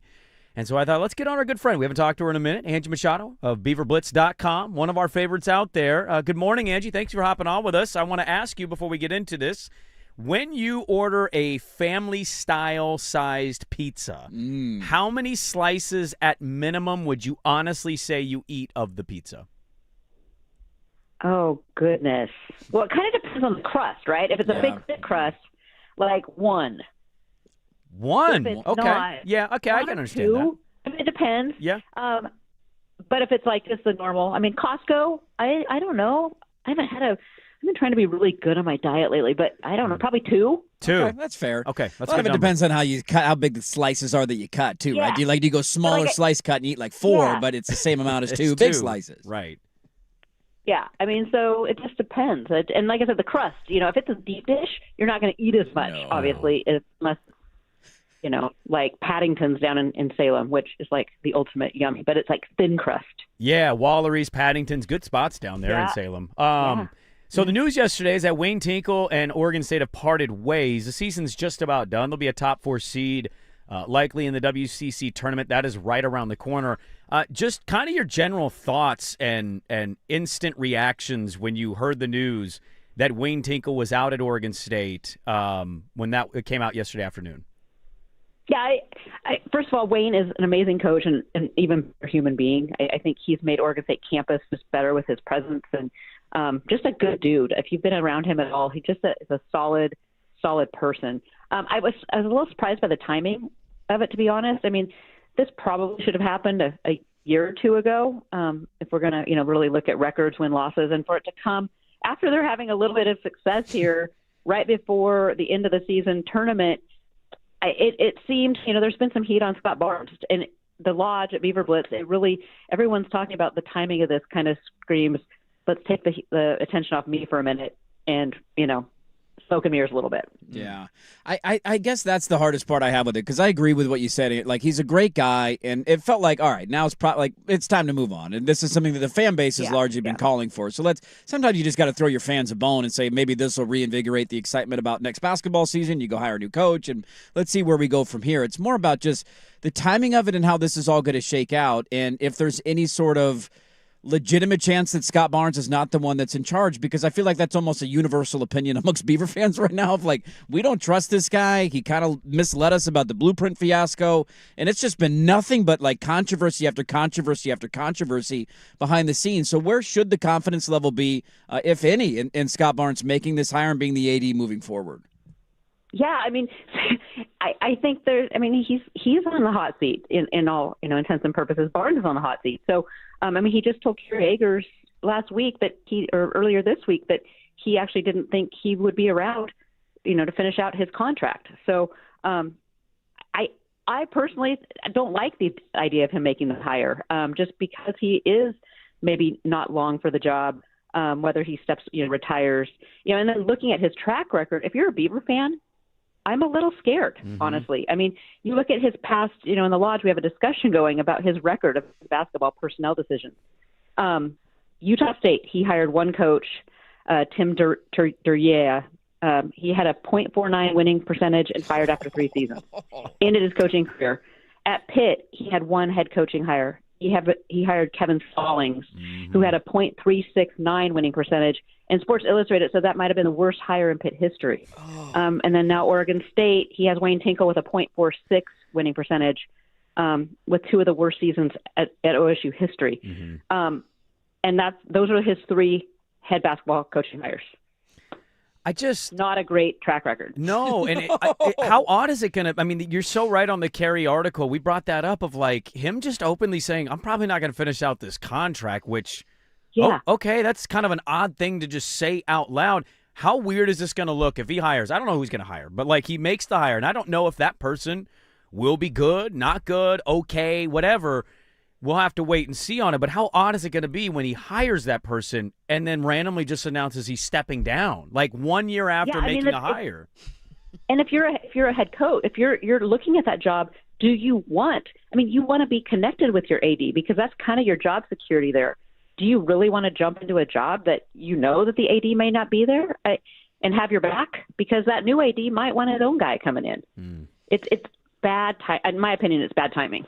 Well, let me ask you this, Angie, too, because I think the frustration is that it's not just necessarily Barnes, but maybe it goes all the way to the top of the ladder because this blueprint thing has not gone away, and we're getting more documents that are emails or correspondence that's getting released, and none of it is looking good. She's in the files, by the way. Oh, she's in the files. She's in the files. Andy's in the files. I mean, it goes all the way to the top, though, right? Like, how many places could you have this level of controversy, corruption, I don't know if that's the right word, but like we know it was a horrible deal, and this Brent Blaylock guy comes out of nowhere, and then you're trying to tell us it's a good deal and there's nothing wrong with this, and then you cancel the contract like a month later. So clearly there was an issue there. A lot of what they have said publicly about how it went down has turned out to be a lie when you read through the interviews, or excuse me, the emails and the correspondence back and forth of like, how many presidents allow this to go on inside their athletic department and not make any sort of change? And so that's the other issue I have with it is like Barnes deserves some heat, and I wouldn't have any faith if I were a Beaver fan in him. But my $1 million question about them for a long time has been, where is the care level in athletics from the president? And is that, what percentage of the blame does this situation, I guess, deserve there? Well, exactly. I mean, it goes to the top, right? So, and that was, I think, part of the issue. Murthy has come in with zero. I mean, A, she's never been a president, and B, has zero athletics kind of knowledge tie-in. So, she's trusting Scott to run things and kind of take control and do it. It starts there. Mm-hmm. So, it's the, in the Lodge daily, there is discussion about, yes, there's a lot of Beaver fans that are upset with the way that things are running in the athletic department. But then it goes right back to the top. And then, several months ago, Murthy presented him with the highest award that can be awarded to a university staffer. I forgot about that. That was like right before he fired Bray, wasn't it? It was like 2 weeks before. I think it was right. Yeah, it was several months ago. But that's like the highest honor that can be bestowed upon a employee at the university. Good Lord. I'm kind of just speechless. Yeah. I mean, the whole blueprint thing. I sat down yesterday and read all the things from that. Belligerent Beavs have went through the FOIA request, and I was just kind of like, I mean, when Barnes tells Kyle Bjornstad that nope, the blueprint deal's way better, we're going there, and you're looking at this and it's not. No. I mean, it's clearly not. It was crazy. I mean, this whole thing has been kind of crazy, but. Hey, I mean, spring practice starts in a couple weeks, so that's where I'm turning. You got baseball. Baseball season's Baseball's here, and you got football. Struggling too. Yeah, let's not talk about that. It's early, Angie. Let's not focus on that yet. It is early. I do want to ask you a football-related question, aside from the Barn Circus and the whole men's basketball program being kind of a question mark. So I only know this because I have a nephew of the right perfect age. I met Shepard at a Fred Meyer's a few weeks back. He was in town. They're doing an exceptional job. They're hitting all the local high schools and making relationships with all the coaches because they understand the in-state talent, although not as deep as other states. It's still important to keep a lot of guys in-state. What have you made so far early of the staff? They've had a couple videos released of guys just being jacked to see the new coaching staff. We don't know what they're going to be in game, but right now at least it feels like the momentum and the energy is back in a way that, to me, I know guys were kind of excited about Bray getting the job when Jonathan left, but this feels a little different to me. And I know the reputation around the country with Shepard is one of a good talent evaluator. I'm just kind of curious what you've heard about the staff locally, and then just looking at the football program for spring football from like a 20,000-foot view going into the thing. Yeah, I mean, this energy. I mean, you hit the nail on the head there with energy. And I do like that they're getting out, building. I mean, they've been active, whether it's visiting all the local Oregon, lots of Oregon high schools. But then they actually went out all over kind of the country in the recruiting footprint. And I don't know if you saw a couple. Oh gosh, it was probably a month ago. All the offers that were going out. I mean, my Twitter feed was just like one Oregon State offer after another. So it builds buzz. It just keeps Oregon State kind of in the conversation with that age group, with that demographic. Energy. I mean, that's, I think back, and I started Beaver Blitz 20 years ago, and before that I was a fundraiser. So I've been around this program for 26 years now. This is energy that I haven't seen from a head coaching. I mean, you look at Riley, Jonathan Smith, Trent Bray, they are not energy guys. This is energy. This is, now will that translate on the field? That's the $1 million question, but guys are, the culture had been kind of down in the dumps. So Shepherd has inherited this with a whole new staff that really is buying into this group, pouring into this group, and we will see. Every player I've spoken to, every parent, the kids, they said they were working harder than they ever have this off season, and they're excited. So off seasons are always the same. We're working harder. We're more Right. we're more bonded than ever, and so you hear a lot. But spring practice, when it starts, I'm anxious to see kind of what that translates like on the field, because I've been doing my previews position by position, and it's basically a whole new roster. Yeah. Yeah. Well, hope springs eternal. So we're looking forward to the coverage at beaverblitz.com, the damn podcast as well. And give Angie a follow on social media at Angie Machado 1. We always appreciate catching up with you, Angie. Thanks so much for hopping on early this morning. Enjoy the rest of your Friday, the pizza when you get it. And we'll catch up with you soon. Hey, thanks, guys. All right, there we go. Angie Machado, beaverblitz.com. Frustrating time, but as everybody's spring football gets underway, hope springs eternal. You got that going for you. There's no wins and losses a long ways down the calendar. It's nothing but W's in the short term, so enjoy it while you got it. We'll get to the NFL Combine coming up in the third hour of the radio program. We got a White House meeting to fix college athletics, because Adam Silver and Tiger Woods knows what it takes. Adam Silver's there. Don't forget Condoleezza Rice. Condoleezza, Yes. Condi Rice. Yes. She was Condi. almost the head coach of the Cleveland Browns, remember? Yeah. That's Remember that? Remember that? the guy that gave Watson the contracts running the Rockies? You guys should feel so good about them just being When in your did division. that happen? DePodesta? Did he get fired Yeah. by the Browns? I think or did he leave on his own? chose to leave the Just a Browns. parting of ways? Because he came from baseball He did first. initially, yes. Here's also a crazy fun fact. The Rockies haven't had an external person run the Rockies in 25 years. That is insane. One of the most irrelevant sports franchises that exists. Seriously. No. Gotta be one of them. Coors Field's beautiful, though. May get to some baseball stuff? I don't know. I don't know what Dirt has, to be honest with you. I'll tease the Combine and the White House meeting. We'll get to that stuff You got any for Blazers? sure. Are we gonna? I got Blazers in the notes Okay. today. I watched the first half. Yeah, I watched most of the game last night. Kind of bored. Well, I mean, the Bulls Jesus are. Bulls. Yeah. Jesus Bulls. I told this one. I told I you. know. I Gonna know. lean into the skid. When you play teams worse than you, it's hard to lean into a skid. There's isn't no it? leaning into that I skid don't think against there's Chicago. Yeah, I think you got more of Jesus, those dude. games around the corner. Back with local heartbreak on the Fan. It's time for Who's Stinking It Up? Do not go in there. A sports lowlight, ripped from the headlines. We couldn't do diddly poo. Brought to you by Three Mountains Home Services. Schedule your appointment online at threemountainshomservices.com. Recovers on Giacoselli to steal it away. Gives it here to Holiday. Back to Tamani with a right hand. Raging right hand jam. Woo! There's KC, Kevin Calabro. Live from Portland, Oregon, USA. On the play-by-play, Bulls lose to our Zers. The Blazers beat them 121-112. Bulls in February 0 for 11. Their most losses without a win in a calendar month in team history. At a moment, there was a possession late defensively for them where it led to a wide open dunk for Chris Murray. I think Drew delivered the pass, and there was three guys standing around, nobody guarding Chris Murray. And after the dunk, they called timeout. They all looked at each other with their hands up, like, "Whose guy was that?" They literally look like Major League, the baseball They team. actually do. Who's stinking it up? Chicago Bulls in the association, brought to you by Three Mountains Home Services. Our friends at Three Mountains Home Services are back with an amazing offer. You can buy an AC and get the furnace absolutely free. It's February 27th. The end of the month is here. It's a limited time offer. A great local company with a fantastic deal. Year-round comfort starts now. Visit threemountainshomservices.com today.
1080 AM. All right, welcome back in. We got a loaded third hour and a fourth hour of the radio program. Get your Sprague Line sponsors in at 503-864-6326. I want to remind you guys, Fan Madness is back. You can join the Fan Thursday, March 19th, and Friday, March 20th for the two most exciting days of hoops at Tom's Watch Bar at A. We'll be out there on the 20th, the firm of Harris and Meringue.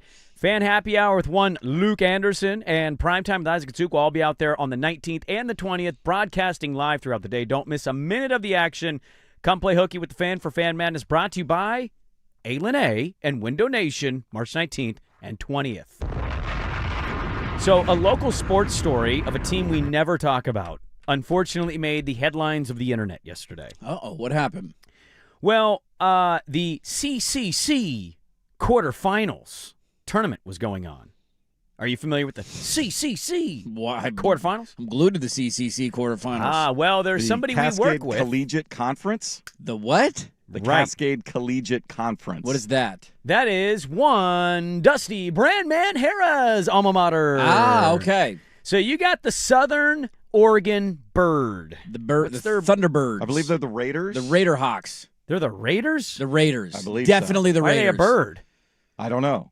That's a really good question. Are they really the Raiders? I think so. I'm pretty certain. I thought I'm they gonna were lean the on Riggins here. Thunderhawk bird. Their logo's a big bird. You might get fired after this. Why would I get fired for that?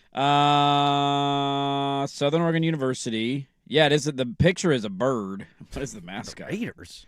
I guess birds raid nests. I don't know. Yeah. Anyways, Rocky the Raider. is a bird? It's a bird. Could have been a pirate. Okay, anyways. It's Ashland. What do you want? Yeah, right. Be Shakespeare. Rocky symbolizes wisdom, courage, and character. Yes, yeah, that's what he symbolizes. It doesn't actually mean what he symbolizes. He represents the school Anyways, spirit, health, and positive attitude. We digress. The CCC quarterfinals yesterday. What happened? They're at home playing Bushnell. It's a big rivalry. Mighty Bushnell. Bushnell and Southern Oregon. You throw the records out when they meet. They are up 70-68. They are at Okay. the free throw line. There are 1.2 seconds left, and Bushnell has no timeouts. So they got a 2-point lead, 1 second left at the free throw line. 1.2 1.2. for clarification. Okay. The Raider Bird player for Southern Oregon decides, I'm intentionally missing my last free throw because you get the rebound and it's Game's over. over. You can't make a full court shot in 1 second. We're going to the semis out of this B. Game blouses. He misses the free throw. It is cleanly caught by a Bushnell player who then turns, takes a dribble, and from the free throw line heaves the ball 75 length foot, of the court. Yeah. basically. Not a chance, except Oh through my all the God. noise of the crowd, Oh, my God. we have a foul committed by Southern Oregon on the shot. No. 0.1 left. 3 free Bushnell throws. goes to the free throw line for 3.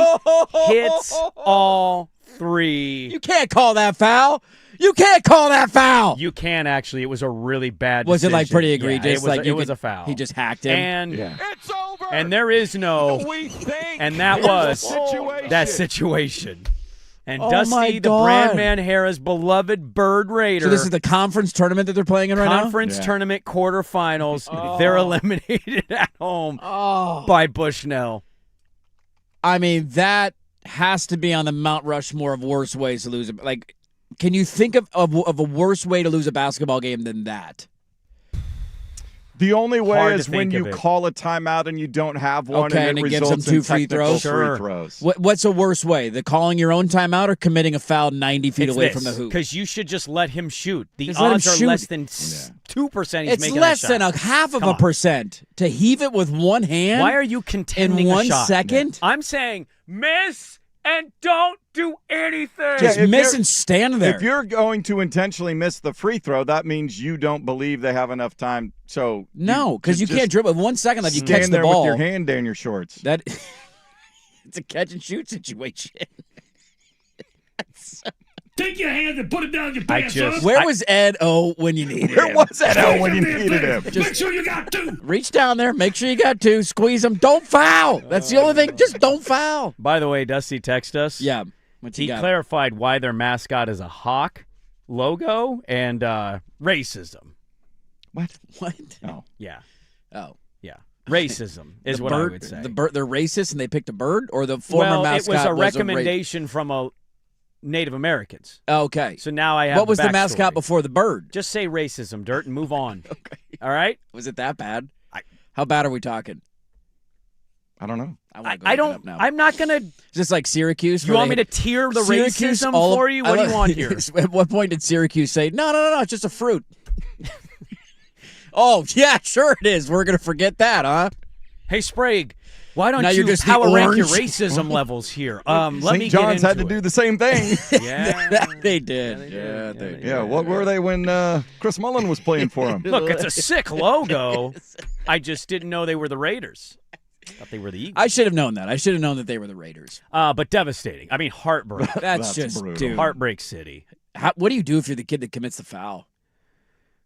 How long does it take you to get over that? I don't. No, You never do. You're never I getting would. over You will that. never live that He's down. going to be a 48-year-old man Some working Might as in well be sales, Shane Falco at this point. and he's going to be sitting in a cube one day, bored, Living eating on a boat. Italian sub that he bought at a grocery store that was a day old, and he'll look at his computer screen, and AI is going to be doing his entire job, so he'll be counting the days until he's let go, He's and like, he'll take why? a bite of that sandwich, and he'll randomly go, why did I foul that guy? Why? Why did I do do that? that? I've played basketball my whole life. I never do that. I know that he's not going to make the shot. I'm not that guy. Why did the instincts kick in and make me foul? And somebody's going to go, so you're that guy, huh? Hey, remember when you fouled that guy? It's going to be like, yeah. I Remember do. that? Remember when you Never fouled that forget guy? Lost that game? Nightmare scenario. Brutal.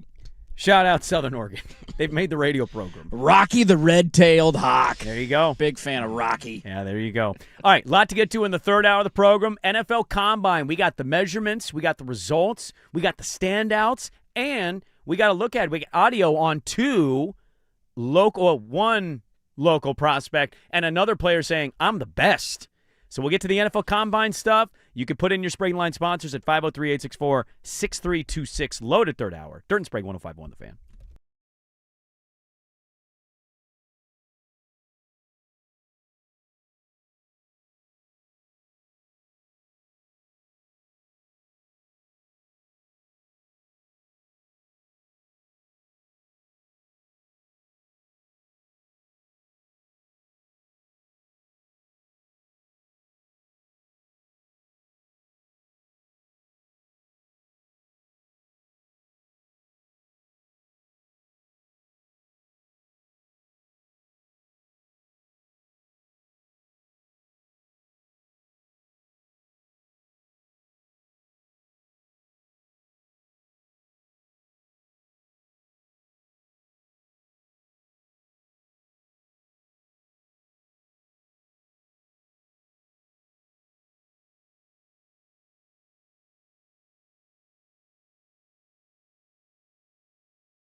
Now, from the George McCoy and Warren Allen Sports Desk, a Sports Center update on the Fan Sports Network, 105.1 FM and 1080 AM. First on the Fan, Trailblazers forced 22 Chicago Bulls turnovers, had 8 players in double figures, and extended the Bulls' losing streak to 11, 121-112 to begin a 5-game East Coast road trip.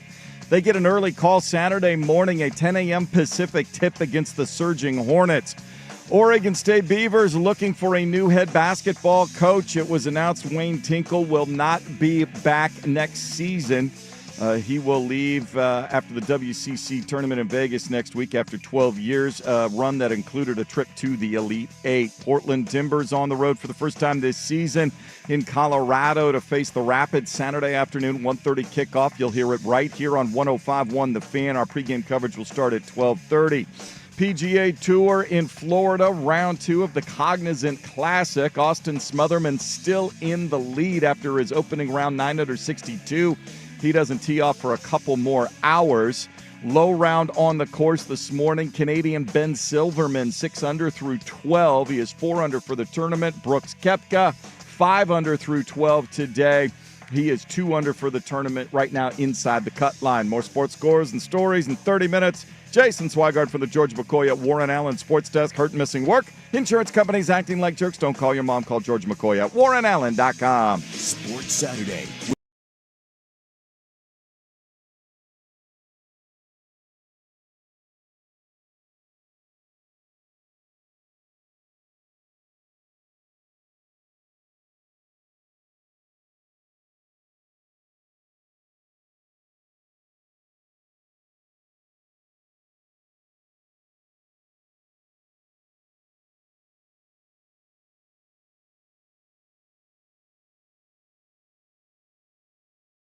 Network. Hey, welcome back in. Hour number 3. Dirt and Sprague here, Portland Sports Leader, 105.1 FM The Fan, 1080 AM, the Odyssey app, live on YouTube. Good morning, everybody. Whoa. Got a lot to get to on this football, fast break, face-off, football, fastball, flop shot Friday. Sprague line coming up hour and a half from now. We do have some combine things to get into as we get to see the athletic freak Kenyon Sadiq. Hey, that actually kind of rhymed. He's going to work out today in spandex. Did you guys watch any of the spandex Olympics yesterday? I don't watch. I just read. You just read about the numbers. I have no. Well? There is zero entertainment to me doing that. What's the matter with you? Can I just share one highlight? I want to get to it now. We'll get to that, I promise, in this hour. I do like to see the clips of the fat guys run. Trying to run. There was I think it was Caleb Banks, the defensive tackle. He's like 340 pounds. He ran a 5:03. I mean, just what are we doing here? How is that possible? By the way, Joe Fish, still haven't forgotten. 5'27", not happening. Tavondre Sweat, who was traded yesterday. Yeah. You still haven't run it. You popped off real loud. Be flying after yesterday's escapades. Shout out the Hoggies. How hard would he be breathing after his 7 slaps? Time to nut up or shut up. One note I did see on the combine. We'll get to some of the numbers and measurements and all that here in a bit in this hour of the radio program. Sure. The Jets are just the laughable idiot, like the worst worst franchise in the NFL. Jets are horrible. Aaron Glenn's getting fired next year. That is. Did you see what they caught him doing yesterday? What now? What? Did he lie? He didn't lie. Yeah. Now we can debate the scale of embarrassment here because I think I would do the same exact thing if I were him. How much of this, to your point, can you watch? How much of it is just, show me the numbers? We do a smell was he check. like sound he asleep fell in the asleep. stands? The camera showed him and he was in because they all have their different boxes around the stadium and he was doing the hand on the palm and the eyes were open and the camera's on him and then all of a sudden you're like, oh my God, they're closed. And I think in the TV in the background you could see him fall asleep as they're still showing him, and I'm wondering if somebody else in the booth was watching the TV, realized he was sleeping, and then yelled something at him because all of a sudden he goes, kind of wakes up, shakes around a little bit, and then looks back down at the field. It's not the worst thing because I would definitely fall asleep probably there. Not sleeping. It's the symbolism of it, like you're at the combine, you have the second overall pick, and you're sleeping. It's because they know who they're picking. Oh, that's a done deal. Ty Simpson, come on down. They traded a guy because they're going to pick his position. Is that not obvious? Arvell Reese, you are a Jet. Oh, fantastic. All right, let's get to, it did happen last night, and we didn't talk about it earlier. Wayne Tinkle getting fired is a bigger story because the Bulls, by God, one of the bigger takeaways for me last night is just, Jesus, that's a bad basketball team to watch. Now, they did hang around. Tanking. They haven't won a game in 6 months. And the Blazers did get a win. And this goes back to a conversation that we had, kind of throughout the course of the week, right? Like the week starts with the Sunday night win in Phoenix. Denny goes down. Not sure when he's going to be out. Yeah. And then you fast forward, 48 hours, you get the news that Shaden, or 24 hours later, whatever it was, Shaden done likely for the rest of the year. And so it's been a brutal week. And I remember, we've had these conversations throughout the week, and we've been talking to people off the air about shut it down. They're not going to win a lot of games. And I just kind of chuckled at that because, one, there are still vets on this roster that are playing. And two, a lot of the teams that you're playing the rest of the way are horrible and actively trying to lose. And as long as that is your schedule, there's no shutting down that's going to happen for the Blazers. The highlights of last night were Jeremy Grant had a massive game. He was awesome in the win. Outside of that, there wasn't a ton to take right home about in the starting lineup. Vit Krejci had a decent night. They shot 22% as a team from three. Yeah. I'm going to repeat that. They shot 22% as a team from three. Donovan Clingan also did not play, and they still scored 121 and won the game comfortably by 9 and covered the spread. Well, Chicago's trying to lose as many games as they possibly can. Chicago is right now, they're trying to catch Washington. They won't because it's too big of a gap, but they want to put themselves with the most amount of ping pong balls they can possibly get. Look, that was what I was saying. It's like I watched the first half of this game. I thought it was incredibly boring because I didn't think we were playing that well. I also just think Chicago's that bad. And even after not playing well, they still have, a 6-point lead or a 5-point lead at halftime or whatever it was? Right. So, I don't know. I have a weird thing with the Blazers right now. I missed last night because I had basketball practice, the second half of it, but I wasn't shocked at all to find out they ended up winning that game going away. You didn't miss much. It was basically a slow bleed out in the second half. They didn't pull away, and it was kind of, you're like, all right, why is this only a 6-point game? And then you remember, you shot 22% from three. That's why. I think the thing with Portland going forward, Swag mentioned it to start the show. There's a 10 a.m. game tomorrow against Charlotte Hornets. That's going to be really fun because the Hornets are fun to watch. They've won 3 in a row. But I'm kind of at a spot where I'm going to continue to follow and watch. I hope Scoot continues to have some progress. I didn't think he played that particularly great yesterday, but to your point, nobody really did outside of Jeremy. Him, Drew Holiday, Chris Murray, and Scoot Henderson combined to go 0 of 17 from three. Yeah, that's really your tough one. That's your starting point guard, shooting guard, and small forward. There's an odd vibe with that team right now, the Blazers, where I'll be following it. I'll be curious to see, they built a little wiggle room between them and the Clippers in the play-in standing since the Clippers lost that last night to Minnesota. But it just feels like such a non-playoff team that it's not a tank, but it feels similar to how you felt at the end of our seasons the last couple years of... Not a lot of hope. Because you're going to be in the play-in, but you're not winning it. But there's not a lot of relevant basketball until we get word on, hey, we know Shaden's probably out for the year, and that's not going to come until the very end of the season. And then Denny's update on his back, which is kind of day-to-day. Right. It just kind of has a vibe where we know they're in a play-in. They're locked in the play-in. Not going anywhere. But they're not going to be a playoff team. They're not going to be a serious playoff team. And so it has a real vibe to me where I'm watching for specific little things, but emotionally it's just like, it's a non-playoff team to me. Yeah, I think I'm with you. Did that make sense? 100%. I think I'm right there with you. And the balance of the rest of the year, I think, is going to be a combination of two things, and we've already seen it in the second half of the year. And that is when you play teams with a pulse. Now, I'm not going to compare the two games because they weren't the same. Yeah. You've played two playoff teams in the second half of the year. How did the games go? You lost by 50 points to Denver at home, and you were more competitive against Minnesota. You hung around in that game, but you lost. But also Minnesota has a weird play with their food. Sure. They struggle on offense. And Edwards was like 0 of 10 in the second half. It lets a lot of teams into their games. Last night, the Clippers almost got them. Exactly. You've played two non-playoff teams. Well, Phoenix, I should be fair to them. In the moment you played them, they looked like a non-playoff team because they didn't have their two best players. You held them to 77 points. You won a really ugly basketball game, and last night Chicago's actively trying to lose. And so I have a feeling the rest of the year is going to follow this model of when you play a team that's got guys and they're not sitting them against you with your injury limitations, you're going to lose. Yep. And then you're going to have games where it feels like irrelevant basketball because the other team is so bad and they don't want to win the game that you can shoot 10 of 46 from three and win the game comfortably by 9 points. We say it's 22%. It's 22% to win a game shooting 22%. That's so bad, dude. The way they did. That is so bad. That's not how that works in that league anymore.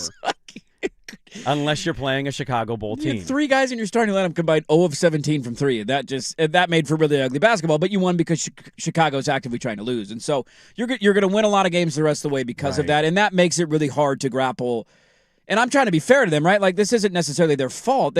Denny's not in the lineup. I don't know. What was the wording on Klingon last night? He was just sick. I think he was just sick. Yeah. And then Shaden obviously is out for 4 to 6 weeks, and he's probably not going to play the rest of the year. And so I'm not trying to kill you for it because you got guys that are out of the lineup, so I'm not expecting more.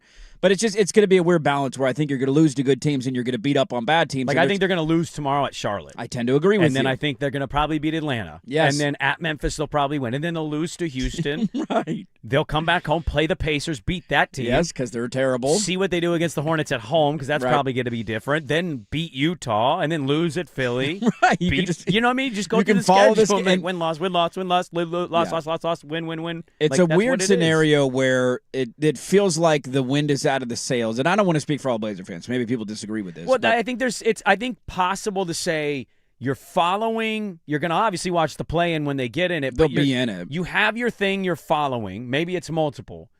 But I also think what we're saying is kind of true. Like, the wind out of the sails thing is real. If you were healthy right now and you could feel like, man, everybody's in the lineup and they might get to the 8 seed. They might get to the 7. They could maybe catch the 7 if everybody was healthy. And you're not even in the play-in, right? That totally changes the dynamics late in the year. Hell, the Lakers are sinking like a stone now. Yes, they are. And so if everybody was healthy, we might be able to talk ourselves into, like, this huge push. Because right now, what is it? L.A. is...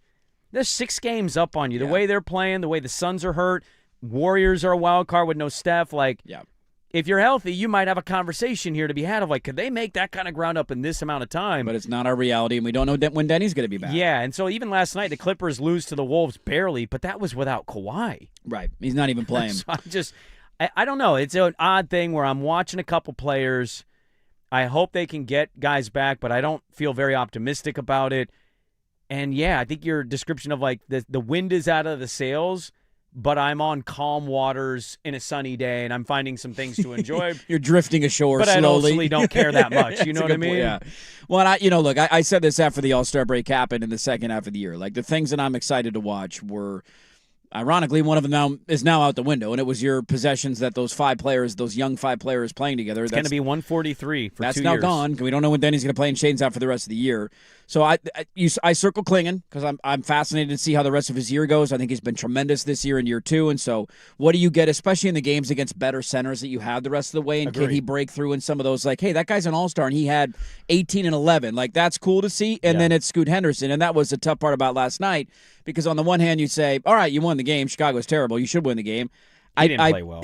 I was not that impressed with him, and that's not, you're not going to throw him out after one bad game. But his last 3 games now combined, and this is the big fear about him because he came out with a couple of good shooting performances. Mm-hmm. Now, in his sample size on the year, he's shooting 27% from 3, and he is 2 of 17, I think, in his last 3 games from 3. And part of the assist numbers to me is not like, oh, why didn't he get more? I mean, guys are missing shots too, right? So they shot 10 from 3. You're not getting assists. Yeah, I mean, look, I understand when we talk about Scoot, I try to be really, really honest about it of, like, when I see it and it feels like, oh, I can kind of see it, you say it. And then he has games where I understand the other side of people going, I just don't think it's going to be much more than this from a averaging standpoint. Like, is there any reason Young Hansen didn't play last night? They didn't even start. I mean, Robert Williams was the only big that they played. They started Kamara Grant was assuming at the 5 from the get-go. They didn't play him. Why? I don't know. He was I don't know. 16th pick? He was not unavailable to play. He was available to play. They were very excited about drafting him. They were, and you're probably going to win that game whether he plays or not. Yeah. Like, Why not Chicago's give him terrible. 8 minutes. Let him take a couple threes, commit a couple of fouls, and sit his ass back down. Is it more important for C.D. Sissoko to play 3 and Matisse to play 5? Yeah. Blake Wesley? He got in last night. He played 10 minutes. Yeah, he did. Second half. Had some buckets. It's frustrating because you're in that balance. Winless sales. Yeah. You're very right on saying it. Drifting that way. around in calm waters is what we're doing the rest of the way. And I'm not saying all. I don't ever want to do that because I know Blazer. There's passionate, diehard fans that live and breathe every game, every moment, everything. I get that, but like I have diehard Blazer fans in my life, and it's like the game was on, but it was like the game's on. Yeah, the game's on. Not, dude. Game's about to start. Tomorrow, am I sitting around my couch at 10 a.m.? The game's going to be on. Am I carving out time to make sure I don't miss a second of it? No, because there's not a lot of wind in my sails right now. But we'll be watching. We'll be talking about them. They beat Chicago. Chicago is terrible. We'll see what they do against Charlotte tomorrow. Hopefully Klingon is back in the lineup because him being out is a bit of a bummer. And I agree wholeheartedly with your point of you're not going to pull the plug on the rest of the year because the schedule is so easy. You just mathematically you cannot do it. Yeah. But there can be a balance of, like, can we at least uncork it a little bit and play Young Hansen 12 minutes a night? And I know those 12 minutes are going to be ugly. I know the 12 minutes are going to be bad. I'm just a firm believer, and I've argued this for the last 4 or 5 years in this tank process. The only way to actually learn and get better is have opportunities to do it. I just think some of those games, it's odd to not play them at yes, all. Like if you play Utah, are you not going to play him? Utah's terrible. How are we not giving him 10 minutes? There's a lot of – if Yes. you play Atlanta, is he going to play? How are we not – Indiana? Like, the list goes on and on. I know. I'm not asking to be the starting center that plays 40 Me minutes either. a night. I'm not – Me either. 10 minutes. 10. That's all I'm asking. Hey, 10. they started Scoot last night. They did finally start. He only played 24 minutes, which was down from his 2 previous games. Yeah.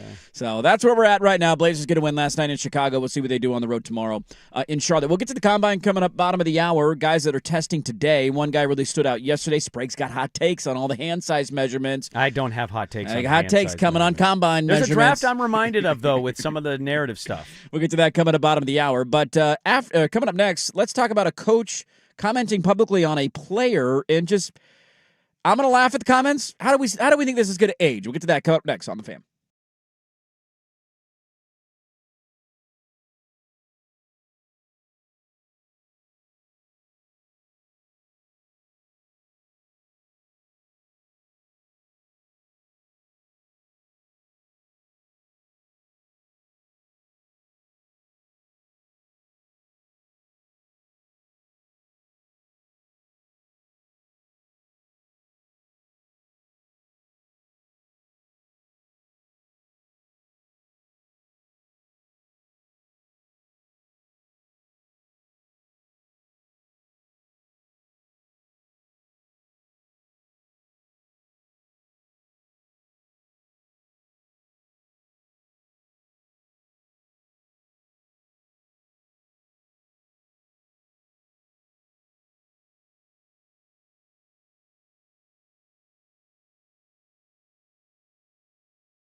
AM.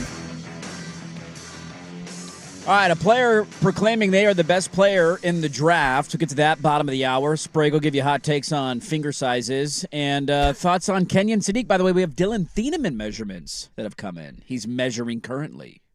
He's a very interesting player in the NFL draft. You read a lot of some of the experts, and he is one of the more intriguing players because of how good he is in run defense. Very good player. And we saw what he could do in pass defense. Ask Penn State and how that game ended for him. So yeah. I'm looking forward to talking about it. But yes, one player went Andy Dirt Johnson.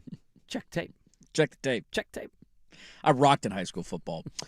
I continue to be fascinated by the storyline of how is this going to age and is it going to work out? Will it be nothing to see here? Look at that. Remember when we made a big deal out of it and everything turned out being fine? Will it be, oh my God, the season crumbled and we all know why it crumbled? This is why it probably crumbled. Continue to be fascinated by this story. We have not seen a lot of public comments from anybody involved in this scenario outside of one press conference in which nothing was really answered of substance. I like watching Andy and Ari. They do a good college football show for the On3 family. They're on at the same time as us, so I never watch it live, but I'll go back and check stuff. And they're doing this really fun coach circuit interview, kind of like Pate does in the spring, where you're getting different coaches that'll come on and share their thoughts about their program and the recruiting and the landscape and all that, right? So I try and stay in touch with everything going on in college football in the offseason. Well, this week they had Jedd Fisch on. Jedd Fisch, the man up in Seattle. He did clarify his got it quote tweet of Pate's top 12 programs because he quote tweeted that and said got it. And everybody's like, what are you insinuating you should be a top 12 program? And he said, no, that wasn't what I was doing. It was more of like okay, so I see we're not included in this. We need to get to being included in that. It's a chip on the shoulder. It's a chip on the shoulder thing, right? We know that's what it is. So he was asked again, and this is the storyline that I continue to be fascinated by. Damon Williams is back in Seattle. He was gone for about 48 hours. All of Husky Nation called him a little person who can't see over the line of scrimmage, and he sucks in big games. And then they welcomed him back because he decided not to transfer. It's because a big portal get for them. They threatened. It's a big time portal edition for them. Did it change their portal ranking? That would be really funny if it did, since he's technically entered and then recommitted. So he was off the roster, now he's back. And he gave an answer on Damon Williams. They asked him, so, dude, this is a little weird. Quarterback left for a day. How did that all go down? Here is Jedd Fisch's answer on it. It's been one of those, it was a crazy time for a couple days. To be honest, though, it was one in which I think we're going to see more and more. And as I looked at it, and as I've talked to him, I talked to our team, I talked to our community, our donors. There's most of these top quarterbacks switch schools. Ours didn't. And you look at where all these quarterbacks have gone and where they went, what's happening. And, we had 2 days where we had to work through some things and figure out what was best. A lot of people were, trying to convince them to leave. And a lot of people, as we know, when you get recruited, it's hard not to at least pause for a minute. And that's what he did. And after about 48 hours, the pause was over and he's back. And he's having a fantastic first 4 weeks of the offseason. For 5 weeks. How many of these guys don't transfer? Which the immediate response is, well, Damon Williams did transfer. He was an Arizona commit. He transferred to Washington, so he's already transferred before. I love that he's like, our guy wanted to stay. It's like, not for 2 days. He literally said, I want to get out of here. He did, and they were able to, through legal processes, say this is not going to work out. By the way, another offshoot of this, did you see what happened to Brennan Sorsby this week? Yeah, he got sued. Cincinnati's suing his ass for $1 million. These are weird, man. It's hilarious, too, to read the response from Sorsby's agent because he released a press statement. Yeah. And he didn't deny that he owes them money. In the statement, he was basically like, look, after everything I did for Cincinnati and all the revenue the football program made last year, now you're going to come out and ask for him. Like, there was nothing in there about he actually probably owes them money. And so I'll be curious to see how that court case plays out and if he eventually has to pay. But that's basically the intel on Damon, is that there was a buyout. The Big Ten feels very good about their contracts and enforcing them in court. Mm-hmm. And the school that wanted him all of a sudden was like, wait, we're paying this much for you and a $1 or $2 million buyout. I'm like, nah, dude, we're not doing that. And so he ended up sticking with Washington. But I continue to have it circled because their schedule's incredibly manageable next year. And so they're going to win some games of just how do we look back on this storyline and how does the dynamics in the locker room play out next season is a $1 million question for me after this fiasco. I certainly wouldn't feel good about it from an outside perspective. I think internally we tend to overplay some of this stuff. My whole thing is I just keep coming back to it, and I'll probably have the same take once they get going next season, it's going to be, what is it at Husky Stadium? Like, what's their first big home game? Yeah. Right? So, like, whatever game that is, as you look it up. Yeah, it's not good. What is it like if he has a similar first half that he had against Ohio State? Sure. And there's just no points. Or Oregon, and they were shut down in that Oregon. game. Yeah. There's no ball movement. You don't feel good about it. He's not making really good reads and decisions. Is that crowd going to be hammering the booze down? Because it's like, oh, you were too good for us. You can't compete against these level of teams. Right. That's what I wonder. Their and home schedule's ridiculously easy. They play nobody next year. They don't play a Power 4 team in their first non-conference. real home game, Game 6 of the season. Their non-conference is Okay. Washington State, Utah State, and Eastern Washington at home. Then they play Minnesota at home. Their first 4 games are at home. So let's just say Washington State is an example, because it's not like you mentioned it yesterday. That game was pretty tight for a while. They beat them 2 years ago. They go the first quarter, score 0 points. The Cougs are up 6-0. You think they're going to the sideline and that crowd isn't like, yeah, you're too good for us? Yeah. And that's all I wonder, because I think internally with the locker room stuff, you're going to have a few players that, read the headlines and it rubs them the wrong way.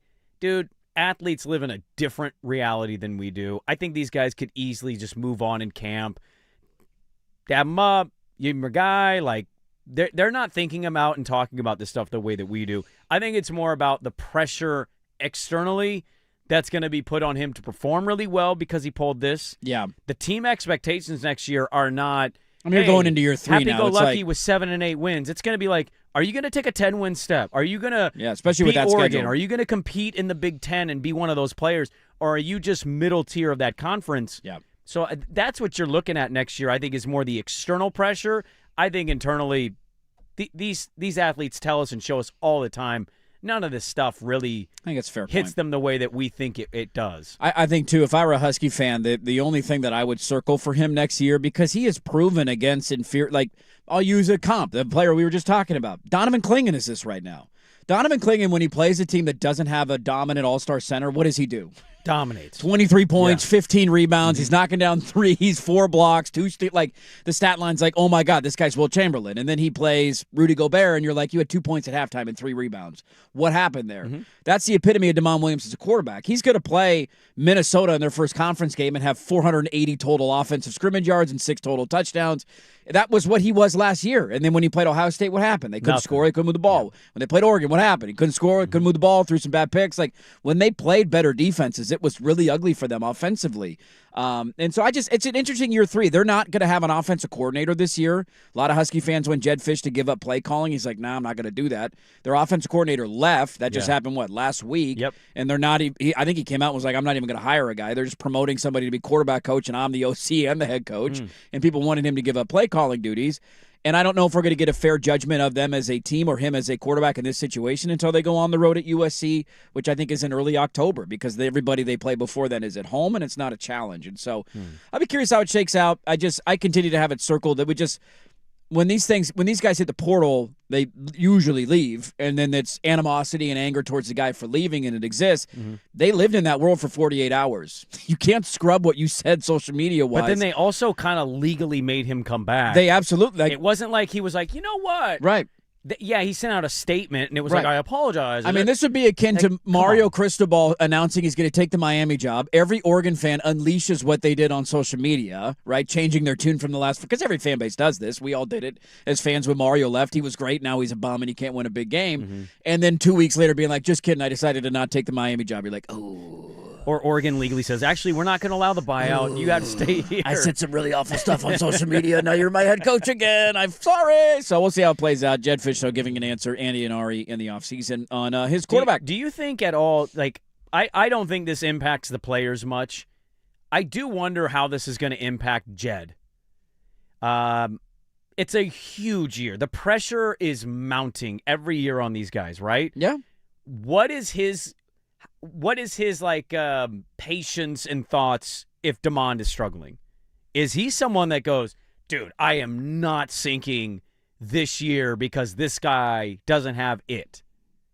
I kind of wonder that a little bit. Yeah, I would say in year 3 with their schedule, anything short of 9-3 is a failure. He's not loyal. He doesn't need to be loyal to this cat. This No. guy's not loyal to him. No. So the loyalty is gone in It's a some two-way ways when street. this happens. And so Yeah. I kind of wonder what the coach is going to be thinking the minute they're facing adversity and their offense disappears. Let's talk about guys in spandex and finger sizes. Also, one player saying they are the best player in the draft. We have measurements on Dylan Thieneman, and one analyst comments on Kenyon Sadiq. Some combine chatter is next, but first your swag with SportsCenter.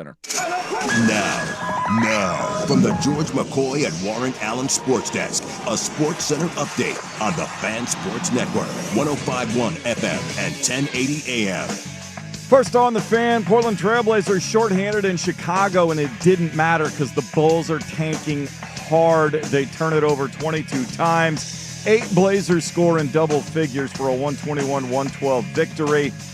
They'll get a little more test in Charlotte. Saturday morning, a 10 a.m. Pacific tip. Get your mimosas ready as they take on the Hornets. Oregon State will need a new basketball coach next year for the men. Wayne Tinkle, it was decided, will not return, even with a year left on his deal. After taking them into the Elite Eight in 2021, they're currently 4th in the WCC. Tinkle will stay on, coach the regular season finale Saturday and the WCC tournament in Vegas next week.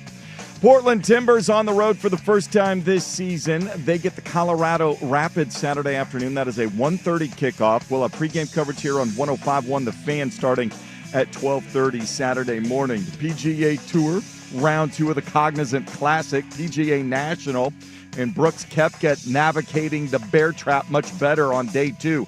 6 under through 14 days, 3 under for the tournament. Right now tied for 17th. Austin Smotherman had an opening round 9 under 62.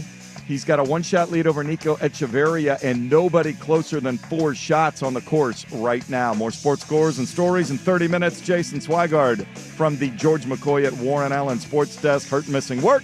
Insurance companies acting like jerks. Don't call your mom. Call George McCoy at warrenallen.com. The home of the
1080 AM. We got report cards, baby.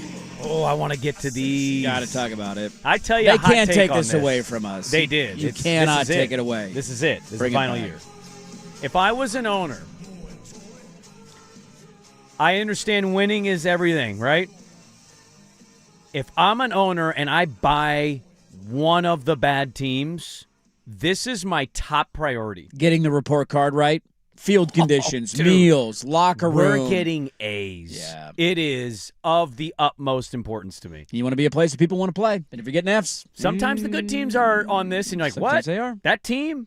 Because they won the lottery. Pittsburgh? What? yeah. And you see Miami, and you go, Miami? Pittsburgh, again, proving my Nepo owners are cheap comments. None of them want to spend money because none of them actually have money. They just inherited a team their great-granddaddy bought for $40. There's a team on here with a grade I didn't know existed. Oh, okay. We'll get to that. That's coming up. I promise. Top of the hour. Let's get to the NFL Combine. We got guys running in spandex, baby. A player saying he is the best player in the draft. I would say, though, the biggest standout, I'm not watching this, but I'm reading up on it. Mm-hmm. Biggest standout has to be Sonny Styles yesterday. Yes. He became pretty remarkable stuff. I saw people jokingly putting out mock drafts of him with the number 1 overall pick after his performance yesterday. New mocks up, Sonny Styles number 1. Time to rethink the whole thing. Players to run a sub 4.5 40 with a 40+ inch vertical. That's insane. And an 11-foot plus broad jump at 230+ pounds. You follow all that? Since 2003, there was one player. And that one player is Sonny Styles. And he wowed everybody. Kind of what people think Sadiq will do from an athletic and, quick twitch place. Yeah. That's exactly what Sonny Styles did on the defensive side of the ball. And look, he's not going to be the number 1 overall pick in the draft. He was already mocked incredibly high, but that guy basically solidified his status as one of the highest picks in the draft. I would say, if anything, and I know we have Sam Brickhouse of Sumer Sports on from time to time. He does a show with Lindsay Rhodes. And so they both dive in, they nerd out on football. She just left the combine, and she tweeted, "What's my takeaway?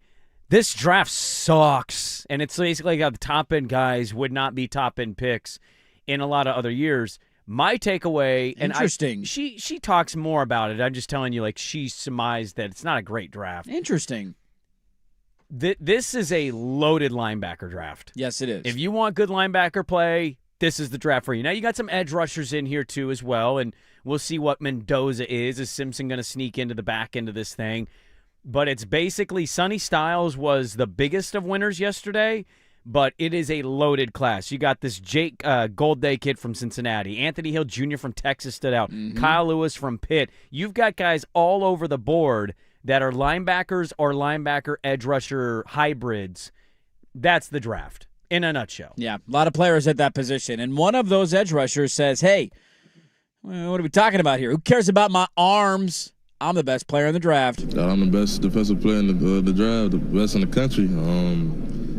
I felt like you could see from my energy, my motor, my want-to, how I approach the game, each game. And no matter what the opportunities or the odds stacked against us, I just wanted to lead my team in the right direction and have a dominant showcase. Stop talking about my arms. Check the tape. Ruben Bain Jr. says, I, out of Miami, am the best defensive player in the draft. Love the confidence. What the hell? What do you got to lose by saying that? I don't fault anybody ever saying this. Great. Be confident in yourself and your ability. We watched you play football. We know you're good. Who is qualified to truly tell me if the arm thing is going to disrupt his entire career? Yeah. Aaron Donald has some of the shortest arms in NFL history. How'd that work out? He did. That was one of the fear factors of him and the measurements that he had as a defensive lineman coming out. He's also generationally one of the strongest players to ever put on pads. And then he worked out with people trying to stab him with knives. Yeah. Didn't see he that coming. curls 90-pound dumbbells. It's insane. I think he's going to overcome his shortfalls. I watched Ruben Bain play football. We talked about this a little bit last year. We've talked about this throughout the year. Brock Bowers. I watched him play. He's a good football player. He's awesome. Yeah. Tyler Warren was that way last year coming out. Tyler I don't need Warren, a combine for this. But you do get guys who are great, and you say that about, and then maybe they don't hit. I am finding the non-Mendoza where they go next. I find that interesting. It seems by the trade with Jermaine Johnson from the Jets They're going to take an edge rusher, too. And a lot of people are looking at Arvell Reese, right? Arvell Reese is, according to Dane Brugler, and I'll go check his latest one, the number one player, prospect, right? There's going to be a debate of who is the best guy you would want at edge rusher. And David Bailey's measurements were phenomenal. But then also he had a lot of the stuff in the drills yesterday where he did not look side to side fast enough. I don't know. Okay, but like this What's more important, that or short arms from Ruben Bain? Yeah, I don't know. You be the decipher. How about there. I watched him play know, and he both was very awesome? Good. Like I'm not saying he's going to be the same level. It just a little bit of what we're debating reminds me of the Trevon Walker, Aiden Hutchinson draft. And Arvell Reese might end up being an absolute unit of a player who the Jets never regret taking. It's a good pull. I also watched David Bailey play, and I'm like, absolute disruptor. I know he's very good. All the time. And so it kind of reminded me of that draft a little bit, watching some of the takeaways, because maybe his side-to-side shuffles. His lateral quickness is not where it needs to be. Quickness. What? All right. All right, well, but I watched him play in a real football game. Can he rush the passer? We got short arms and slow lateral quickness. And on that, what are you more concerned about? Right. And on the note of, like, where does it – because we all know Mendoza's going 1, and then it's where do we go from there? There's 2 guys locally that fall into that category where you can see them mocked, near the top 10 and some maybe at the very back end of the first round. We'll talk about both those guys coming up next on 105.1 FM The Fan. Big hits, big bets, big plays. Today I'm laying the big wood. This is the Layin' Wood Report, brought to you by Mr. Plywood, serving Portland for over 50 years. Comes back out, gobbled up by Connor McDavid. Speeds in, dropped it off. Draisaitl scores! An Oiler onslaught continues in L.A. Yeah, there we go. The Oilers, as we pick up after the Olympic pause, pummel the Kings 8-1. Killed them. We got the bridesmaid there, Leon Draisaitl scoring the goal, Mike Monaco. Well, McDavid's also a bit of a ESPN. bridesmaid as well because he was on Team Canada and they didn't win and he's lost in 2 Stanley Cups. He was asked a question today, by the way, 100 points 9 years in a row, I think, for McDavid after last night. Kevin Fiala is one of the Kings who got hurt in the Olympics, so he's going to be out the rest of the way. A reporter asked him, hey, how come Stanley Cups and gold medals keep finding other guys and they don't find you? And he was like, wow, thanks for that question. That is brutal to ask, man. Laying wood, the Oilers laying wood to the Kings, 8-1. Laying Wood Report is brought to you by our friends at Mr. Plywood. They've been serving Portland for over 60 years. They have delivery, custom cutting, and you can special order. Visit them at Southeast Stark Street or online at mrplywoodinc.com.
a.m.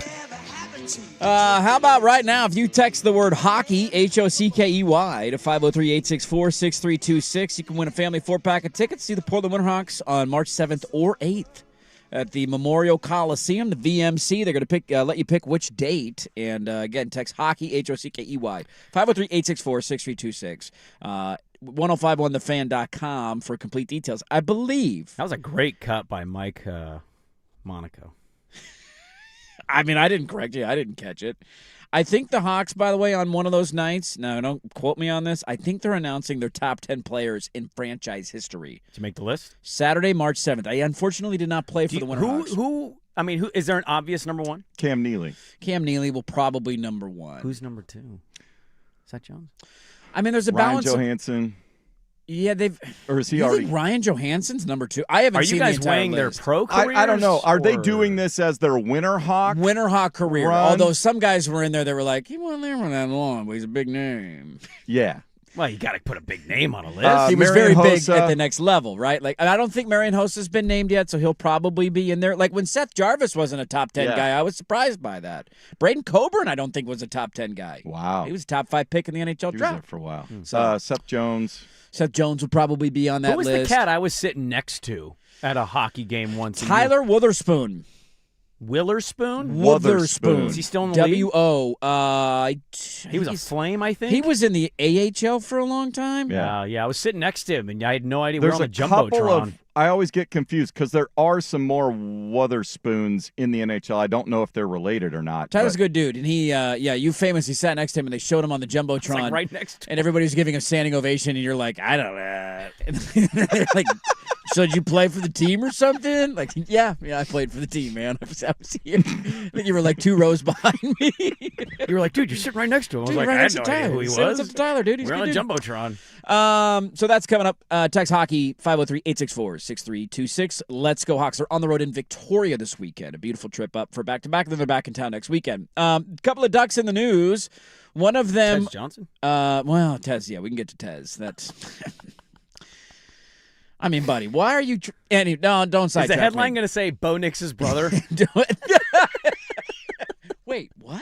Bo No. Nix's brother No. cheats on fiance the No day way. he proposes. So Kenyon Sadiq is going to work out today. He's in his spandex. He's going to shine. And I'll give you a quote from Mike Garofalo here in a moment. But before I do that, here is Matt Miller on Kenyon Sadiq. When I watch Sadiq, I see someone very similar to Kyle Pitts, who just had a fantastic year with the Atlanta Falcons and is going to be paid handsomely because of it. Sadiq is a little bit smaller at 6'3", 245 pounds, but it's the way that he moves through the formation, the way that he attacks the ball in the air as a pass catcher. He was fantastic for Oregon in the red area, and I think we'll see that show up this week in testing. When it comes to the vertical jump, that shows explosiveness. He should be north of 41 inches when we see that tested. So Sadiq has the movement ability to be that F tight end that every team in the NFL wants. The Philadelphia Eagles would be very lucky to see him still on the board at the end of the first round. God, not Philadelphia. Mike Garofalo on him said he's walking into interviews and explaining exactly what everybody else's assignment is. I had one guy say it was the best interview I've ever had. Look, there is certainly debate and conversation, and it happened during the college football season of why aren't the numbers a little better? He feels very boomer bust for me. Like, this is either going to be, oh, my God, how did anybody pass up on him? Look at the physical freak he is. Or that's why the numbers weren't very good at Oregon, because his route running can get sloppy and he occasionally gets the dropsies. Well, the comp by Miller doesn't surprise me. He's a specimen like Pitts. Not quite as tall, but yeah. But also, I don't think I would say Pitts has been boom or bust either. I feel like Pitts is kind of in the middle ground where you see the elite and then you wonder he's been underwhelming. Why weren't you elite this game? Yeah, because of where he was drafted, he's been underwhelming. But he's still really good. If you just comp the tight end numbers over the last 4 years, like it's not like he's bottom of the barrel. That's a good tight end. So he has that ability, but I would say like the one thing about him, whether his numbers were as good as you hoped that they were or it's the OC's fault or whatever, I mean, there is going to be no doubt, as you mentioned in the interview process, he's going to wow everybody. And by the way, you want to talk about checking tape? Maybe he didn't have the catches and touchdowns we thought he would. His run blocking's phenomenal. Yes, it is. So he's not a specimen who's soft and doesn't care about the non-catching part of his position. That's going to be huge for teams, especially Philadelphia. what do they got back there? Right. They got a pretty good running back. I mean, that's been one of the strengths of George Kittle. I mean, San Francisco is a team that, are you ready to look for the next George Kittle? If that's the move you want to make, you could use another weapon offensively, but one of the strengths of him has been his effectiveness in the run game. No doubt about it. Blocking. So back end of the first round, maybe that's what he's destined to be, but if he wows people on the field with the performance and then you add the interview process, checking some of that tape of things like run blocking, I mean, I'm still going to say that he's going to be middle of the first. I think it's going to be a middle of the first. He's going to work his way into the middle of first. It went from us thinking he's going to be a top 9 pick. I'll put the over-under 16.5. What do we take? Over-under 16.5. Think somebody's going to fall. Somebody, like, he has the ability to have people fall in love with him today.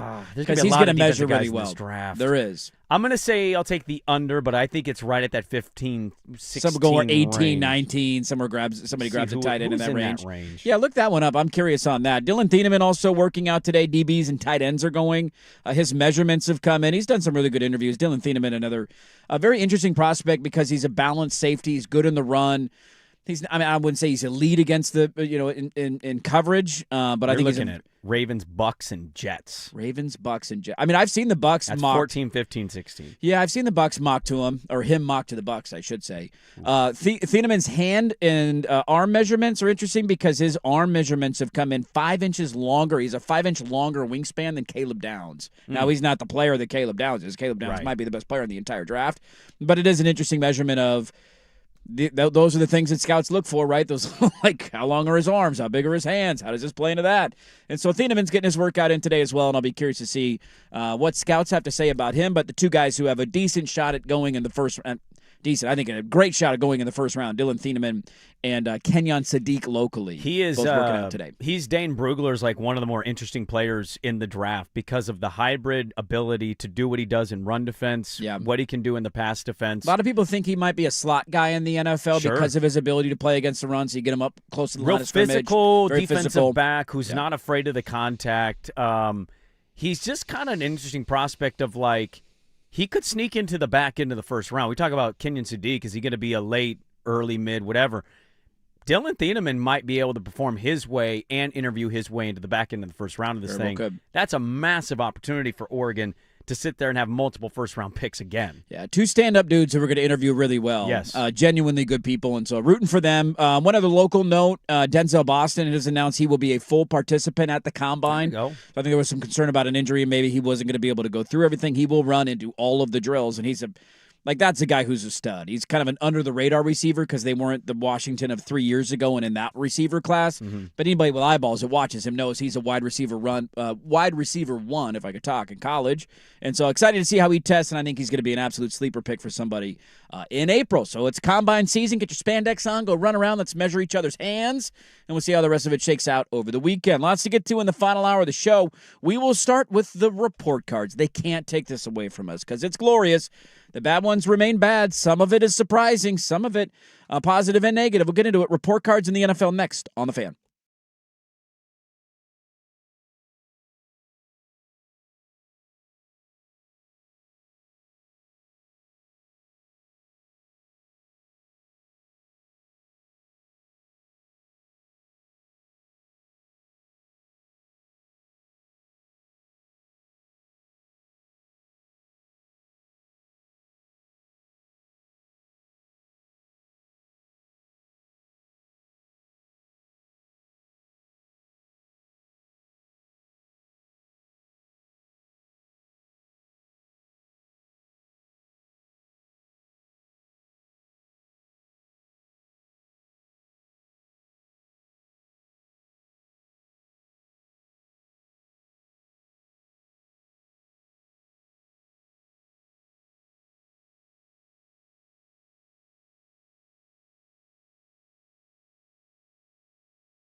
Now, from the George McCoy and Warren Allen Sports Desk, a Sports Center update on the Fan Sports Network, 105.1 FM and 1080 AM. First on the Fan, Blazers took care of what they had to do against the tanking Bulls, 121-112. They played shorthanded themselves, didn't matter. 8 guys scored in double figures, led by Jeremy Grant's 27. They forced 22 turnovers. Now they'll get a stiffer test Saturday morning in Charlotte when they take on the Hornets. That'll be a 10 a.m. Pacific tip. The Oregon State Beavers have decided to move on from Wayne Tinkle after 12 years as head coach of the men's basketball program. Tinkle will coach the final regular season game on Saturday and the WCC tournament in Vegas next week. Portland Timbers taking on the Colorado Rapids, their first road game of the MLS season. Saturday afternoon, 1:30 kick right here on 105.1 The Fan. Our pregame coverage will start at 12:30. Round 2 of the Cognizant Classic at the Palm Beaches in Florida. Brooks Koepka is 6 under, playing his final 2 holes of the second round. He's 3 under for the championship. That is 6 off the pace set by Austin Smotherman, who has yet to tee off this morning. That was a first-round 62. Nico Echeverria's first-round 63, 1 shot back.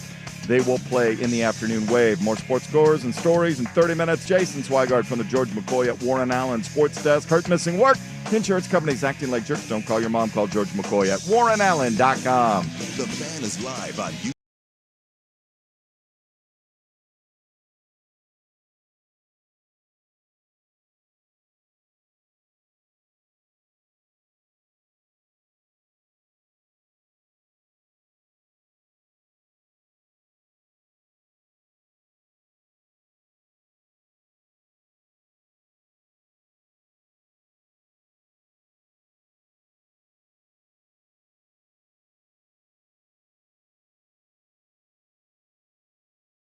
Network.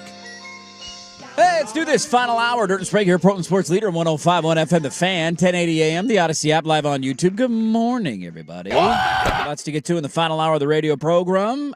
We got report cards in the NFL, and we will talk about those in a moment. A couple of bits of news out of the National Football League. Well, one of them's not really a news, just more of like, Jesus, dude, what are we doing here? First off, George Pickens has officially been franchise tagged by the Dallas Cowboys. So the whole idea of, do we need a prove it year? We ready to go? He got the franchise tag this morning. That's been building for weeks. There was a lot of people wondering if they'd come to an agreement, and I still laugh at this is going to build negative animosity. I'm like, why? Because he's going to make top 5 money and then probably get an extension at some point because the Dallas Cowboys are always late to give the extension when they should. His season ended, like he was one of those, oh my God, what a home run swing from Dallas for 80% of the year last year. Huge thud. And then it was horrible. Like at the end of the year, he was back to not running routes and not caring and not reaching for balls. And it's like, oh my God, this guy's mentally checked out. So I don't blame Dallas at all for wanting to see one more year. I'm with you. Like he's not going to attend off-season stuff, whatever. You're not going to hand him a big extension right now after one decent season. You need to see more. And so not a surprise in the least there. And in the latest example in the shocking breaking news, this is very rare. I don't know if you know this. Occasionally, professional athletes will cheat on their significant other. And Tess Johnson's going through it right now. His fiance came out with a TikTok thread yesterday. Well, I think this is an ex-fiance because she doesn't have a ring on. No, well, yeah. But this is also a year ago. For a moment, it was his fiance. My fiance. Very hot moment. And the same day she alleged on TikTok, the same day that he proposed, he slept with his ex-girlfriend. And the proposal, tough look. The new elopement, the engagement did not last very long. Yeah. She got out. And the naivete of her video is pretty funny of like, I always thought people were great. Now I don't believe people. And nobody should ever cheat on their significant other. I also like, if I had to stop and do a story every time I heard about a professional athlete cheating on their wife, we would run out of segments because it would fill up the show very quickly. Right. But still, never great when you get your name dragged through the mud on social media. And that happened to old Tez Bo's brother yesterday. Mm-hmm. Yeah, I mean, don't cheat on your wives, people. I think that's what I worry about the most here is the headline going to read Bo Nix's brother caught in cheating scandal? Did he do enough last year to not be Bo's brother anymore? He had a pretty good rookie year. I mean, he had a funny moment when he caught a tutty against the Niners, did a backflip, went to the sideline. Well, thought look, the I'm crowd not was chanting arguing MVP for him. Yeah, that was a really funny. No, I think he's a fine player in the NFL. Is he done enough for where they don't bring up that he's Bo's brother? They're going to do that forever. They're going to do it in 10 years randomly. You might remember he is the brother of one Bo Nix. Yeah. Like, that's just going to be the thing they do forever. So I joke about that being the headline. It really was more Tez Johnson on his own because she didn't name him, but she did say my fiance, and it's very easy to find out who her fiance was. I actually didn't know that the thing happened a year ago. I thought it happened last week. Well, I'm in the not video, attuned on she's social like, media. A year ago, I've had a lot to reflect on, and I've learned a lot about people. They're not trustworthy. If you find yourself in a relationship with another professional athlete, I'm just going to give you a piece of advice. Head on a swivel. Yeah. Head on a swivel. Shouldn't that be Yeah, like, I'm not condoning in any way. You don't cheat on your significant other. no. What he did is horrendous. It's also just makes you look like an idiot. Why would you engage somebody the day you're sleeping with an ex? You're like 22 years old. Go sleep around. I don't know, man. Spread your seed, dude. Yeah, well, have some fun. Love is love, brother. Well, clearly it's not because he didn't love her. That's a different love. That's a lust. He was in love. Like, why would you propose in that setting? It's really stupid. Also, being that naive to think professional athletes wouldn't cheat on their significant others. Yeah. What are we doing here? I mean, you know. I digress. Report cards are out. They're trying to take this away from us, those bastards. An arbitrator ruled that this cannot be released to the public in the future because they violate the CBA and disparage NFL clubs and its individuals. Those cowards want to run into a corner and hide about their incompetence, and I'll let you have the floor with some of the biggest takeaways because, I mean, there's a lot. It's kind of convoluted to read through the entire thing. Yeah. I would say the biggest takeaway had to have been the Pittsburgh Steelers. Oh, I disagree. Oh, okay. I mean, the Steelers From a being negative last side, like they is were bad. dead last. Art Rooney ranked last in willingness to invest in facilities, a trend that reflected the Steelers' poor facility rating across the board. They had the lowest rated home field in the league by a wide margin. The Remember, field sucks. they share their field with Pitt. They play college games there. They and so play it's high awful. school games there. Dude, I mean, it's just horrible turf. We've known that. Get this, just real quickly. Where did it go? The Steelers' locker room was graded an F. You know why? The players say that it only has 5 bathroom stalls for the entire That is team. insane. How many guys are on an NFL roster? How many dress for an NFL game? Well, you got 53 that dress. All the coaches, all the guys coaches, in sweatsuits. You got 5 plus on bathroom practice, stalls? you got the have practice their squad. own. There's probably 100 people total. I mean, we got like 20 employees. We got 2 bathroom stalls at least And and a they're used urinal all the time. and they're constantly full. And it smells terrible in there. But we at least got 2 for 20. They got 5 stalls in their entire locker room. Yeah, that's egregious. Look, the Steelers being dead last is probably the biggest takeaway here, but you got to kind of dig around in these report cards, which, by the way, they're going away. I mean, it's just so stupid. Well, they're still doing them. They're just not going to be released. They're not going to release them. Now, was this one released publicly, or was this like leaked to Adam Schefter? No, I think this is the last one. The NFLPA put this on the ESPN's. They gave them the thing. Okay. Yeah, I don't know technically. Tell me the point of doing this privately.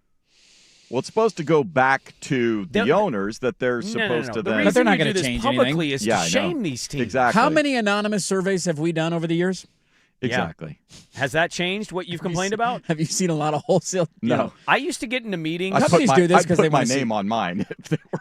You'd made it non-anonymous. Yeah. Call me if you got any issues. Call me. You know where to find Let me tell you what's going on. We used to do like regular once-a-year meetings, and I remember 2 years ago there was a standard, a very broad, hey, what are the things you hope would change? And I wrote the same answer for 4 straight years, and I got in that meeting, and they said it, and I said, I've literally been bringing this up. I'm not bringing anything up anymore. Nothing changes. And the person looked at me and was like, that's honesty, Sprague. That's honesty. Okay, see you later. And I was like, all right, yeah, because what's the point? On that note, the Bengals gave their cafeteria an F last year, which was the worst in the NFL. Yeah. Guess what the players gave it this year? So I wanted F-minus? They gave it an F-minus. That's the grade I wanted to Because he point was out. like, An I'm not F-minus. changing anything. And they're like, Yeah. dude, if you're not going to change anything, screw you. We're giving you an F-minus. An F-minus? How can you get an F-minus? That is a it's an F. 0.0 GPA. My Fat, dumb, and biggest stupid. curiosity is the other way. The Dolphins are one of the highest rated Yes. franchises, and they can't effing win. That's No. well, they can't win, but how much? So I have a He lot on spends this. a lot behind the scenes, and the facilities are They nice. take and care of like, families. you can take Like care of guys are families, like positive, want to Oh, be yeah. there. It's a good place to go and be in the building. By the and way, they their head can't coach got win. ranked a B. He got fired. He did. They fired him. The general manager got an A-. He got fired before the season was fired. over. What's wrong with the Seahawks field other than it being turf? I think that's it. Okay. I think people are very picky on the field. They want to play on natural grass as long as it's not natural grass that gets played on by everybody else. Well, natural grass in a northern climate versus. Well, what was Green Bay's field ranking? Did you see? Do you have that one up? Well, Tampa got a poor field. Tampa condition. did get a poor, but they also. What does Tampa do? Tampa shares their football stadium. South Florida plays there. Green Bay got C+. Okay, so that's not great. Because a lot of the half grasses, the time, though. frozen. Yeah, that's true. Maybe Actually, no, they have like heating coils and stuff underneath it. Oh, get out! But the Niners field, I think, had a good grade, and that was there was a handful of grass ones at the top, but not to your point. Maybe all of them were in warmer climates. One that stuck out, aside from the F-, because how can you get an F- in Do they food? still make the guys pay? I know that was. Oh, that's a good point. There was something along the lines of like they don't even give out 3 meals to their players. Right. It's like, why would you not want to have a good nutrition plan for your you players? Also hire people to cook. What are we doing here? F-? Again, Nepo hires are horrible. Get rid of them. Well, it's not Nepo hire. Nepo owners, my apologies. Yeah, Nepo handover. The Patriots are 26th. That's shocking to me. Yeah. The Steelers, I understand. The field, we know it sucks.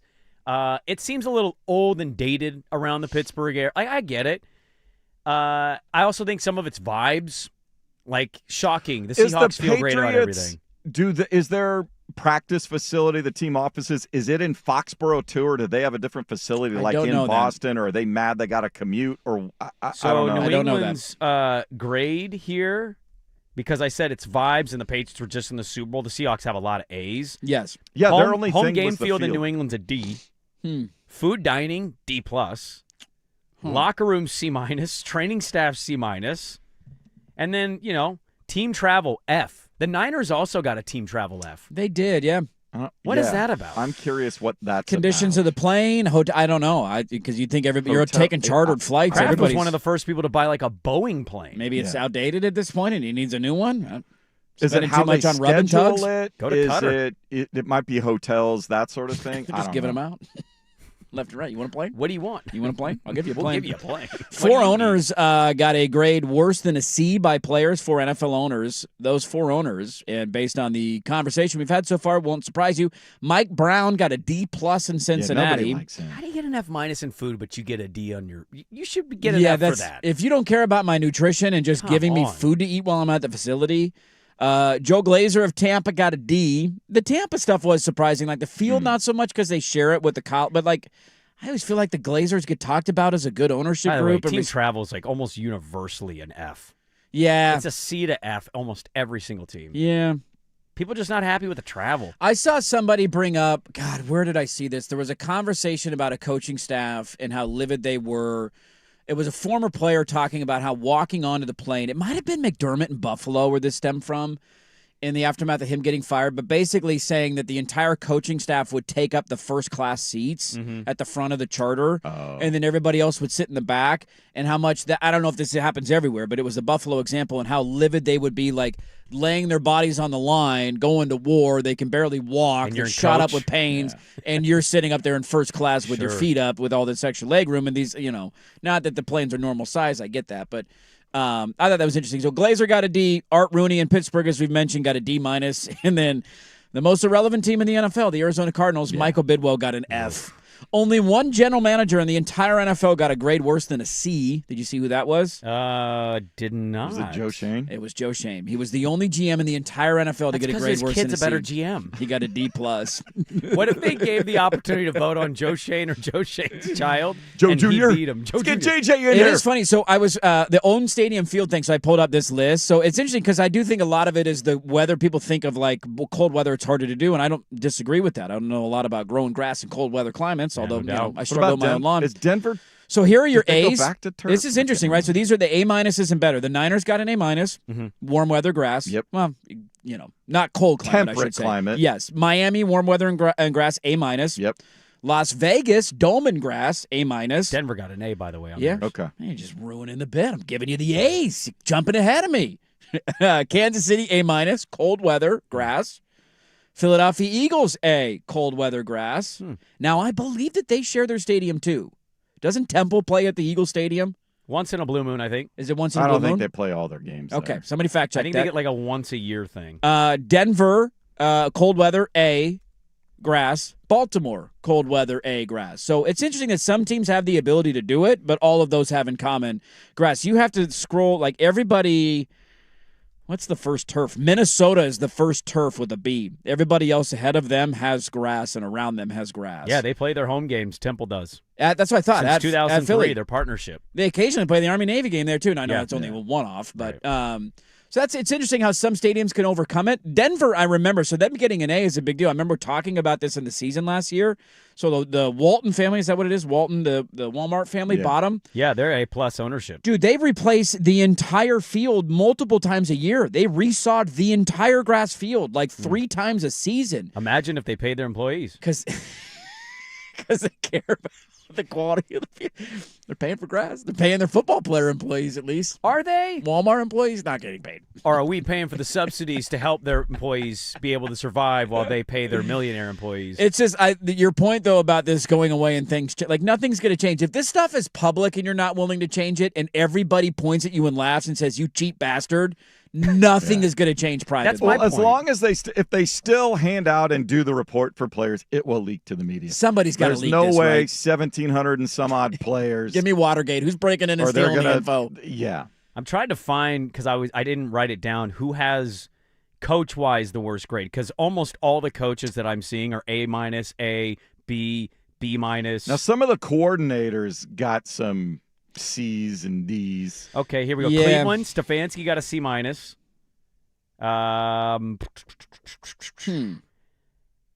B- for LaFleur. Green Bay. How about that one? Yeah, you kind of go through it. It's a lot of A's, a lot of B's, A-. Not Pete Carroll got a C+. That's interesting. He actually got a C+. Jim Harbaugh, C+.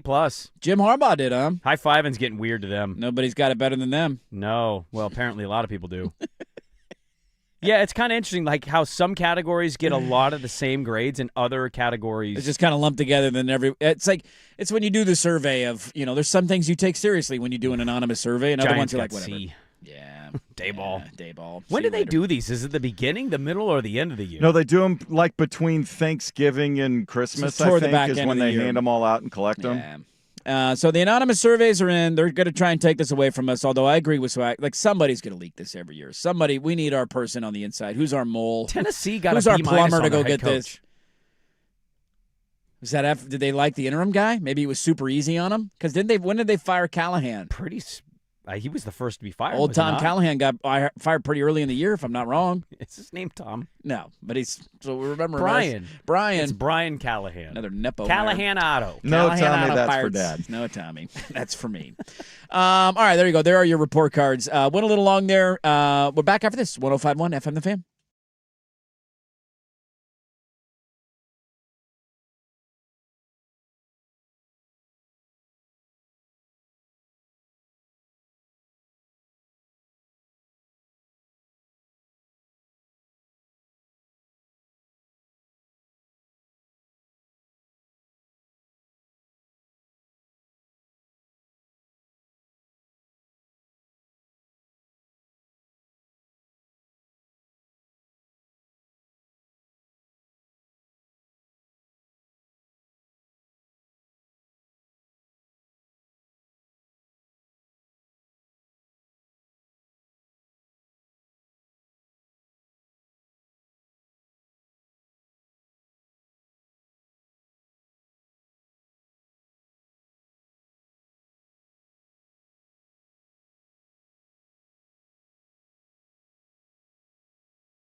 1080 AM. Ah, it's always a classic. Every time you hear it, it's a classic. By the way, good point by Sukanik. Yeah. P1 Jason. P1 Jason. Heard of him Says before. you got to remember that how many of these guys, too, are coming from college situations that are much better than pro. Dude, Like, if you're an Oregon Duck and you go to Cincinnati, you're like, what? What is this? I don't get custom Nikes and heated lockers? What's my going own on stall here? going on here? I got my own office. Dude, can I ask? All right, this is going to be totally random and off the beaten path, and I don't want it to sidetrack the entire show. Sure. So I mentioned the other day that I walked through, my brother-in-law got an award at Grant, so we were out there for the basketball game a couple weeks ago. I have a question about Grant. Okay. They hand out a lot of... Too many awards? Are we giving too many out? Not that your brother-in-law doesn't deserve it. My Park Rose has some history in like the 70s and stuff. Sure. There's not been a lot. There's only like 2 athletes they recognize. There's got to be more than that are worthy. Like, we don't really have a Hall of Fame to my knowledge It's at really Park stupid. Rose. It's a great way to keep people involved in the community, and if you're still living in the area, like, why would you not want that level of participation? I also, Yeah. And I've seen your brother-in-law's thing. I also know some other people, and I feel like if you went to Grant, you played sports, and you in any way still root for them, you're in their Hall of Fame. Which is the way it should be. I'm not mad about it. I wanted to be a hall of everybody. Let's let everybody into the Hall of Fame, right? They do a thing. So they're rebuilding all the Portland high schools. The way that they built the bathrooms, there's no longer bathrooms. This blew me away. Wait, hold on. Restate that. So, okay, I'm walking through. He's showing us the new building because it's a couple years old now, right? So it's not brand new, but it's the first time I've been inside there. They don't have gender-specific bathrooms anymore, to my knowledge, like the way he showed it. So essentially, like just out of the hallway, there's a cutout of the hallway, and there's individual stalls. And then the sinks are in like a public area, if that makes sense. So you go into the bathroom in the stall, you're in the stall by yourself, but it's like literally right off of the hallway. And so he was telling me stories about, because he still coaches there, of like kids, like a boy will go in and take a dump because he's, I got to take a dump. And then he walks out, and then there's like a hot girl walking down the hallway who glances over, and they're like, oh, and you just make eye contact with somebody right after you got done pooping. And it blew my mind that was the way that we designed bathrooms. I'm going to see photo evidence of this. I'm not. No, I don't believe it. I just at Lake Ridge. What? I was like, "What are you talking about? There's not bathrooms." He's like, "Yeah, those are the stalls," and then you can see the sinks in the hallway. Yeah. So, like, if you're walking by, you can see who just was in the bathroom. They just came out, and there's the sink. So they did that at the stadium, the I have football no idea. stadium at Lake Ridge, where so behind the stands there's a cutout and there's sinks, wash areas, and then Was it their way around the gender bathroom it problem? is. They were getting sued. Districts were getting sued because they were. So it's just a big row of bathroom. Like, It's like stalls. individual. So the stalls, so the there's door a goes door, floor and to you ceiling. go in and You have your and own there's- stall. Yeah. There's no urinals. but it's right off the hall. Right off the Yeah. hallway. It blew me. I'm going to be the Paul Finch of my high school. You're going home to poop? Never go. I'm not pooping in there. It's not happening. No chance is that No happening. way. Yeah. No you go into the way. men's locker room or something, you got to go find some area where you're safe. Well, and Park nobody's Rose gonna at find least you. they had these 4 sections, right? Like C, B, D, A, whatever. We would know what sections to go to at specific times to avoid anybody even knowing what was going on. Yes. I was blown away. I'm like, wait, what? We used to call it talking to a Mr. Wilson. We go talk to Mr. Wilson. Talk to Mr. Wilson, all right. We never say never with NFL quarterbacks. I think we've learned that lesson. Sam Darnold, I don't know if you know this. I have a bit of news to pass along to you. Sam Darnold just won a Super Bowl. He did. He was pretty good. Pretty good throughout the run. Didn't do a lot in the Super Bowl, but he's really Wild, good in the we NFC look title game. back and he ends up winning 3 of them things. God, that would be crazy, wouldn't it? What a career. Well, another guy's going to be in the news, and he has now been linked to a team, which makes me wonder, how does the presumed starter feel in this scenario? Now, there's actually a connection between these two people. I meant to send the audio, and I forgot because I'm an idiot. But I will remind everybody, because I think it was a pretty viral moment. We talked about it at the time. Kevin O'Connell, head coach of the Minnesota Vikings, known as a quarterback whisperer, although J.J. McCarthy failed in line 1. That was the previous GM's Previous fault. GM, O'Connell had not my nothing fault. to do with that. But he's known as a guy who he's a bright offensive mind, can get a lot out.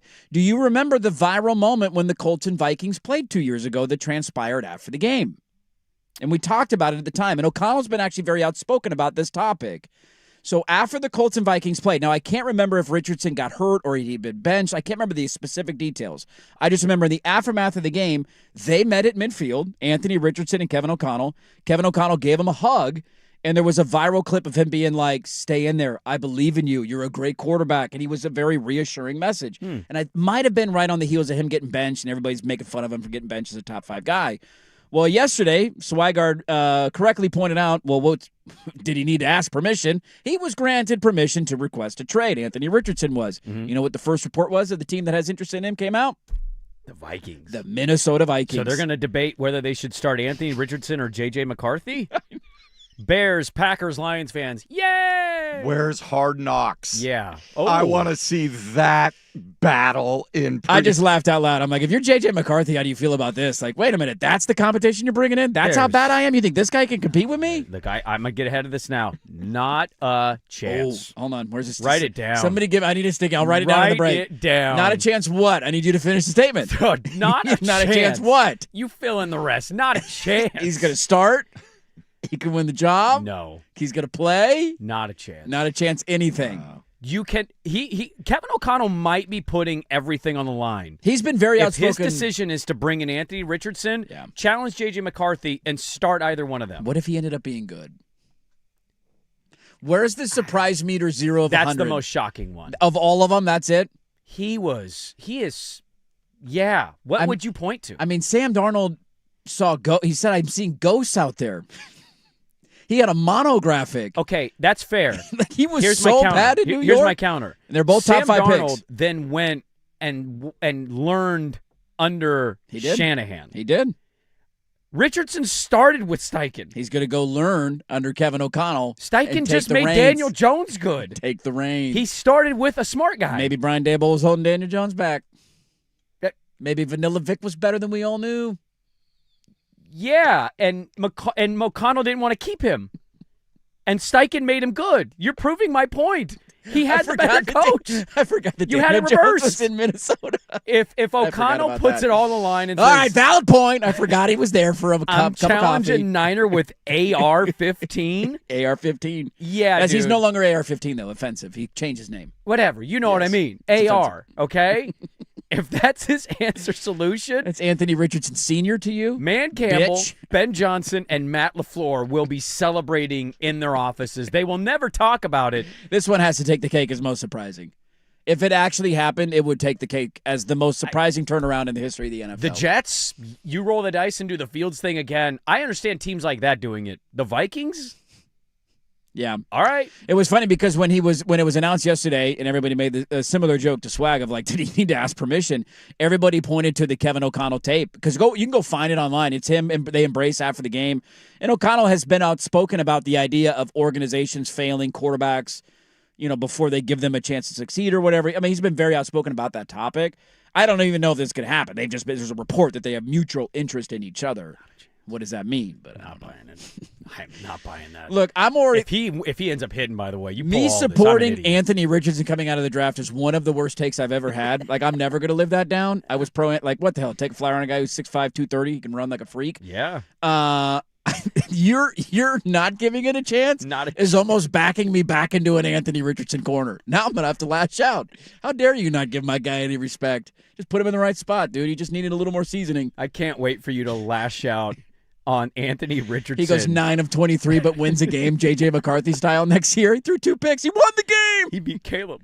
It's a big win right there. Okay. So we'll see if that one ends up happening. There you go. There is your update out of Anthony Richardson sweepstakes in the NFL. Lots to get to in the final 30 minutes. Blazers got the Hornets tomorrow. We'll talk a little bit about that, preview your weekend. But now it is time for us with a update. Now, from the George McCoy and Warren Allen Sports Desk, a Sports Center update on the Fan Sports Network, 105.1 FM and 1080 AM. First on the Fan, the 8-0 Oregon Ducks baseball team is down in Vegas this week for a little tournament. They will take on Arizona tonight. The Wildcats, only 1-7 to start the year. Ooh. Then they get UC Irvine on Saturday, Vanderbilt on Sunday. This is their best start to a season since the 1963 team went 12-0 to start. You all right over there? Choking up. How You know what you had in emotional your they throat? make you. A frog. Got a frog. And got a little froggy. Happy Black History Month, everybody. This is the last one This for the is update. it. Yes. How about this one? We are not this country. Approximately 5,000 black soldiers fought for the American side in the Revolutionary War. There you go. There you go. Just like us, how about a opening round for somebody playing in the Cognizant Classic? David Ford, he shot a 72. Not terrible, right? 72 yesterday. Okay, he's hanging around. Maybe make the cut this weekend. You ready for the details on that 72? Yeah. The par 3 17th hole, he made a 7, took his shoes off, hit a ball out of the mud, and you're like, oh, dude, that's a rough hole. Came right back to his feet. You know what he did not the next 3, but starting, was this on 17, he started on the back. On the 2nd, 3rd, and 4th hole, he hold out for eagle, and hold out for birdie. Yeah. So he made up for the I saw quadruple the bogey. highlights of that round. What a turnaround right there. More college baseball Black History Month and golf stories in 30 minutes. Jason Swigart from the George McCoy at Warren Allen Sports Desk. Hurt, missing work. Insurance companies acting like jerks. Don't call your mom. Call George McCoy at warrenallen.com. The home of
$1080 AM. I love that the theme song's still in there. I actually forgot to write down the Sprague and the Line sponsors, and half of them that came in earlier were unreadable on the air. It had to do with a certain topic we talked about on the show earlier today, so that's great. We're going to go ahead and punt that one next week. All right. We were talking about Darnold and the theme that he started. By the way, a lot of people saying that's the new trend in building bathrooms. That's how people are getting around the old controversy. Just stalls, dude. Stalls. I mean, the right setting situation, I don't really care, but like in a school, in as a me, school I setting, would not do it. Yeah, that's tough. I mean, you got a reputation in high school, right? You're trying to be cool. You want people not make fun of you. Cool in front of the ladies, man. It's hard to do that when you're walking out of a John. Yeah. This came across yesterday, maybe 2 days ago. It's been in my notes. We didn't talk about it. But in the theme of Darnold, hey, is this waking up how people change how they view the quarterback position and how you can go get somebody? And I know you've been on this beat for a while in terms of this player having the ability to do it. Oh. But we have a anonymous source telling an insider how much money he thinks a certain player in the NFL is going to make this offseason. That insider is Jordan Schultz, not our Jordan Schultz, the Starbucks Jordan Schultz. I have not seen Schultz in a long time. I haven't either, man. Mr. Schultz, we love you. He is claiming that his sources around the NFL are telling him, take a wild guess at what the financial offer will be on a per-year basis for Malik Willis in free agency. What did Darnold and Baker get? Same. Darnold's at about $30 million, right? I don't think teams... You can win with a backup, with a guy who's trying to change everything. We know this, right? 3-year, $100 million deal for Darnold. I think that's going to be. And Baker, I think, has gotten an extension, hasn't he, in Tampa? I think he got a 4-year 100. Yeah. 4-year 120. He just signed a year and a half ago, he signed a 3-year, $100 million extension. Yeah, that's what it was. So it's the Darnold deal, right? So Baker and Darnold are basically the same. I think that's what Willis is going to get. I think teams know they can win with them, but, dude, you're not getting into the... Are you getting into the 45 range with a Malik Willis when you don't know for sure? I think you can give him 30. Yeah. You 33, whatever it ends up being. Like, you could say that because that's the caliber of a starter that you need, I think, to win. Sure. Unless you can hit on a rookie contract. So I think he'll get that deal. I don't think it's going to be way more than that. You hit the nail on the head. The sources are saying Malik Willis expected to get at least $30 million a year in his contract offer. Yeah, get the Baker Darnold deal. I mean, if you're as good as people think you are, and when he came in, certainly didn't fall off. He played 2 years ago in relief for love, and he played this year in relief for love. Do you want to guess? He's one of those guys I think people are going to be able to talk themselves into pretty easily. He's been in, and look, again, similar to the Anthony Richardson segment, we never say never with quarterbacks. Like, I have no clue, right spot, right place. Maybe it works out for them. You know how many he's been in the NFL for 4 years. He's played in 22 games. Didn't get much of a run in Tennessee. He did not. Now, what his career touchdown totals are? How many touchdown passes did he have in his career? So this was year 4? I'm going to say... He was in Tennessee for 2 years and Green Bay for 2 years. I'm going to say 12. 12 tutties? Cut it in half. 6. He's got 6 in his career. Which now, I want to go pull up. Have we had a quarterback get a $100 million deal close to 6 touchdowns in a 4-year run? Let me look at Matt Flynn. Oh, well, so he had Matt 5 in one game. He did have 5 in one game. Got him the but deal. did he have any other before the 5? That's a good question. Matt Flynn in his career had 17 touchdown passes. Okay, but that Seattle stuff wasn't much. He signed with Seattle. He had How many do you have going into Seattle? He had a total of 9. He threw 6 in his last year in Green Bay, 5 of which came in the last regular season game. So this is debatably going to be Matt the Flynn. lowest. It's Matt Flynn 2 point. How could anybody have gotten $30 million a year with less than 6 touchdown passes in their career? Because Baker, we can say what we want. He washed out. He certainly did. He got to the playoffs. He got to a playoff and won a game. Yeah. Like Darnold he's horrible with the Jets, but he threw more than 6 touchdown passes in his time there. And he had 14-3 with the Vikings. That's why he got the Seahawk deal. Yes, thank you. It wasn't like he was at the Vikings for $100 million. He was near the top of a lot of statistical categories from throwing the football. And so this is a true, I understand the reasons why teams will do it because they're desperate. This is a Matt Flynn move. Now, maybe it works out, maybe it doesn't. At a board, dude. $30 million. Who's the team? Would you talk yourself, your team is in the sweepstakes for a quarterback. We can talk ourselves into a lot of things as a fan. Yeah. Could you talk yourself into Malik Willis being it? Yeah, because I just watched my team do this with Mac Jones. They went 5-3 with Mac Jones. They did. who I don't think is that great. No, somebody, dude, they're going to trade Mac Jones. Mark my words on that one. I'll write that down on a sticky note. Somebody's going to get stupid. If we're in the conversation really like of him. giving Malik Willis $30 million a year with 6 career touchdown passes, they really based like on him. what we're giving him $30 million a year, somebody's trading a 3rd-round pick for Mac Jones. I don't Mac think a Jones, 3rd does it for them. Fine, maybe it's higher than that. Give him a 2nd-round pick. You cannot tell me the Niners would not accept a 2nd-round pick for their backup quarterback. I can. I also can't tell you I know that confidently. Their press conference of the year was like, I know. Well, how they gotta much keep they saying that. love having him in the building. He signed Mac Jones. That's the guy Shanahan wanted to draft. He finally got him. Dude, and they went 5-3. Mac Jones' salary next year. Malik Willis. All right, let's play this fun game. It's like 1.5, right? Isn't it a 2-year, $4 million deal or something? His base salary is $1.4 million. Yeah. His cap hit is $3 million next year. Mm-hmm. So you're obviously, if you hit on him, you're going to have to give him an extension. He's gone after next year in San Francisco. They're not keeping him around unless Brock shatters every bone in his body. He'll get the Darnold deal. And he becomes the guy. So to me, it's about how do we capitalize on this before we lose him for nothing because somebody's going to get stupid. Would you rather trade a 2nd-round pick and get Mac Jones next year on a $3 million cap hit or give Malik Willis a 3-year, $100 million contract making north of $30 million a year to be your starting quarterback? How much of the 100 is guaranteed? Because didn't Baker get the full 100 guaranteed? I think he did. I don't know if Darnold did. Darnold's is. I don't think it was fully 100. I mean, he's gonna now see all of it, but at the time of signing, I don't think it was all. Get an extension. He's gonna, I mean, he's gonna ask for one. 2nd-round pick for one. Now you're gonna have to pay Mac after 1 year, so you get 1 year of him making $3 million. Dude, I don't like being in this spot. This hypothetical sucks. I gotta give you taking the trade. You taking the trade? Yeah, because if he sucks, I can get out of that. We've seen more from Mac Jones than we have Malik Willis in his career. Well, am I a good drafting team? Because I can hit on 1st and 3rd and 4th, 5th, etc. You totally can. I mean, run through the list of teams who need quarterbacks who won't draft one, right? Like the Raiders are going to take Mendoza 1st overall. We know that. So scratch him from the list. Yeah. The Titans don't need a quarterback. They just got Cam Ward. The Jets need a quarterback. Yeah, but they also need talent. I know. I'm not saying they're going to draft. They I'm not wouldn't saying, do but that. It they has to need be a guy team that's this close to winning. offseason. Yeah, for Mac Jones. Okay, let me scroll up a little bit. Who's a team that's close to winning that needs a quarterback? It would have to me. It would have to be like in Atlanta. What's Indy going to do this year? Sign Daniel Jones, according to the report. Sure, but when's he going to play? I don't know. The Achilles is interesting, by the way. Are we recovering faster from that now? It seems like guys are recovering a little faster now, and it seems like the return, you're still going to lose a little bit because it's a pretty massive injury, right? But I don't know. Maybe there's some evidence that's starting to kind of form out. We'll see what Tatum looks like when he comes back. Mm-hmm. Dame's up there in the age ladder, so I don't know if that's going to classify the same way. Yeah. Durant's been pretty durable post that injury. No issues for him. And the NFL, like I don't know, man. I'm not saying it's the end all. Yeah. You're exactly the same, but it feels like people are starting to get to a point where you recover from that in a way. Maybe not the same as the ACL. But ACLs were that for a long way. I mean, the ACLs were that forever. Were. It was a career killer, and then we got to the point, medically, where we could overcome it. So I'll just throw teams at you. Minnesota, we just mentioned them with Anthony Richardson. I don't know if that's what they're actually going to do. See, they're interesting because they went the Darnold route. They went the San Francisco backup quarterback route before. They did.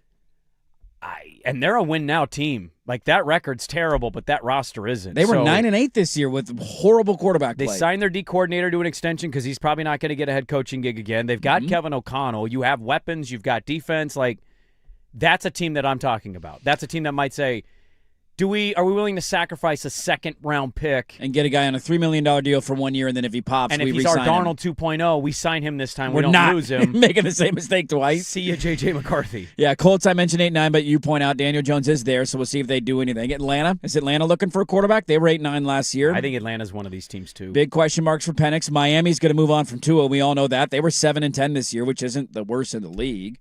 In terms of teams that feels like a teardown. I know. I'm just saying, in terms of teams that were like close and hovering around 500, that's your batch of teams that needs a quarterback. And so we'll see. Malik Willis getting $30 million would be pretty wild. But again, the theme now is never say never with quarterbacks. He's only thrown 6 touchdowns in his entire career. Didn't know it was that few. And he might get $30 million a year. Looks like, according to Florio here at Pro Football Talk, the salary cap has been set for next season, $301.2 million. Jeez.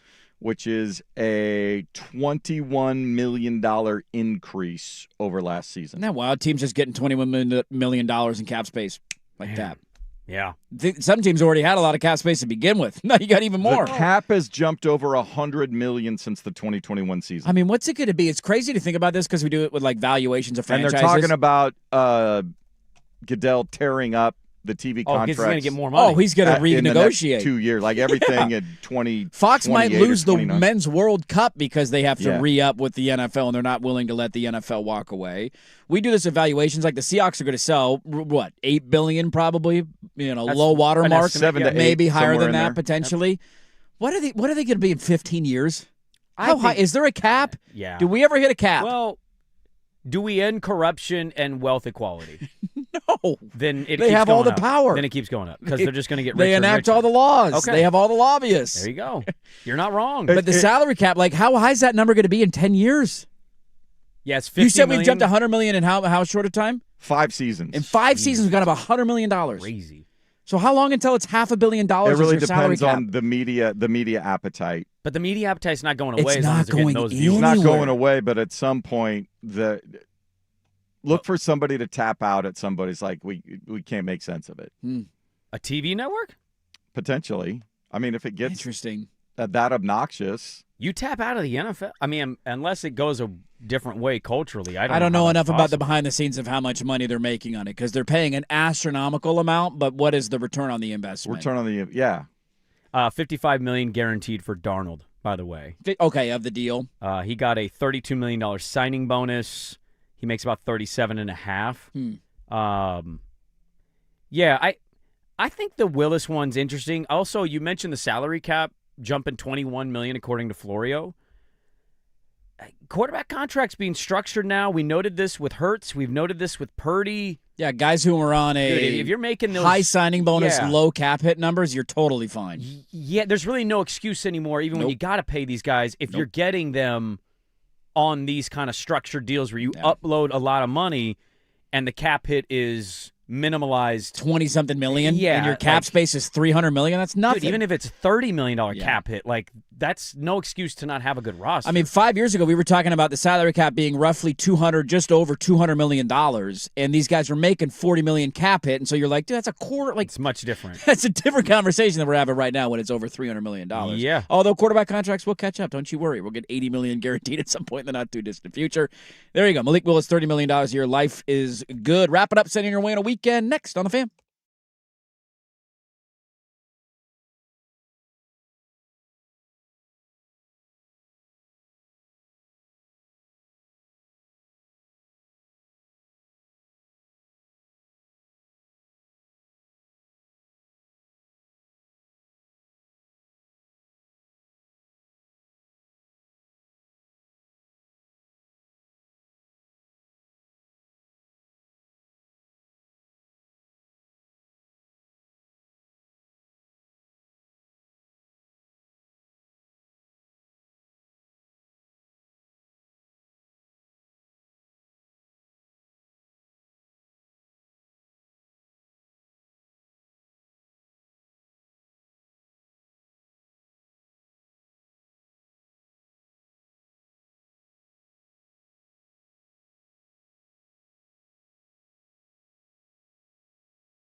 There you go. Fist pumping your way into the weekend every single Friday. We got a dry one. That's all I know. It's all that matters to me. It's going to be a dry weekend. I'm going to get some yard work done. Yeah. Got to go pull some weeds. So I have I got a busy little weekend. Starts today. My niece's birthday is today. It's That's her a big 10th deal. birthday. Ooh, the double digits. The It's a big one, man. It's a big one. Hitting 10's huge. Sizzle's crazy, but double digits. Here we go. I saw a sports story that I didn't bring up earlier, and I want to throw it at you guys real quick. Okay. All right. Don't you love a good come to the game for this reason night? We just talked about this with Twiz City and Yeet. Yeet, our big, Sure. we're We big had fans Yeet of night, Yeet right? on this show, yeah. I love this, and I love it more when it's tied in with local corporations. Like, why the Blazers haven't randomly done a Tom Peterson and Glorious 2 night where everybody comes dressed up as Tom Peterson and Gloria. An outrageous audio night. It's something, you know, even if those companies don't spend money or have him do the exist starting anymore. introductions. Yeah. At point guard, it's Damian Lillard. It's outrageous. Dame for a minimum. Like, I need that guy doing a starting lineup Dude, once. pay us. This is Marketing Ideas 101. I don't know if it's ever going to get beat what the Atlanta Hawks announced. What are the Hawks doing? Are they Well, doing Magic City night? They are doing Magic City Hell yeah. night. Are we talking dancers, the whole kit and caboodle? No dancers. Oh, get out of here. Then it's not real. And that's my problem. 18 is, plus only. No kids allowed for the game. Strippers everywhere. I'll be there. You can't coattail something and Not do it. By the way, not it's deliver. called Magic City Night. We're going to celebrate the city's iconic cultural institution. Oh, get the hell out of here. Then celebrate Then it. celebrate it. Hell You're going to have a Playboy night and all the girls are wearing clothes? What is this? Fake Celebrate it advertising. in my face with lemon pepper wings and $1 bills. I still I regret see not everybody going. in the front row just peeling it God, off. how great would that be? I am shocked. Instead you of didn't Red go. Panda at halftime, it's just strippers all over the basketball floor. How full would the lower bowl be? Packed. All the guys from Packed. 300. Going to the They game should tonight, be the boys. ones doing the floor mopping in between. What if they started as that, like the grounds crews who Yes. do the dance routine, but they start as like, we're just raking. We're just raking. Oh, no. Oh, no. Oh, no. The music's got me. Oh, no. Oh, now no. a dance routine. Like, I'm a teaser out. What? What if they start as moppers and you're not even thinking, all of a sudden the lights dim? And all of a sudden,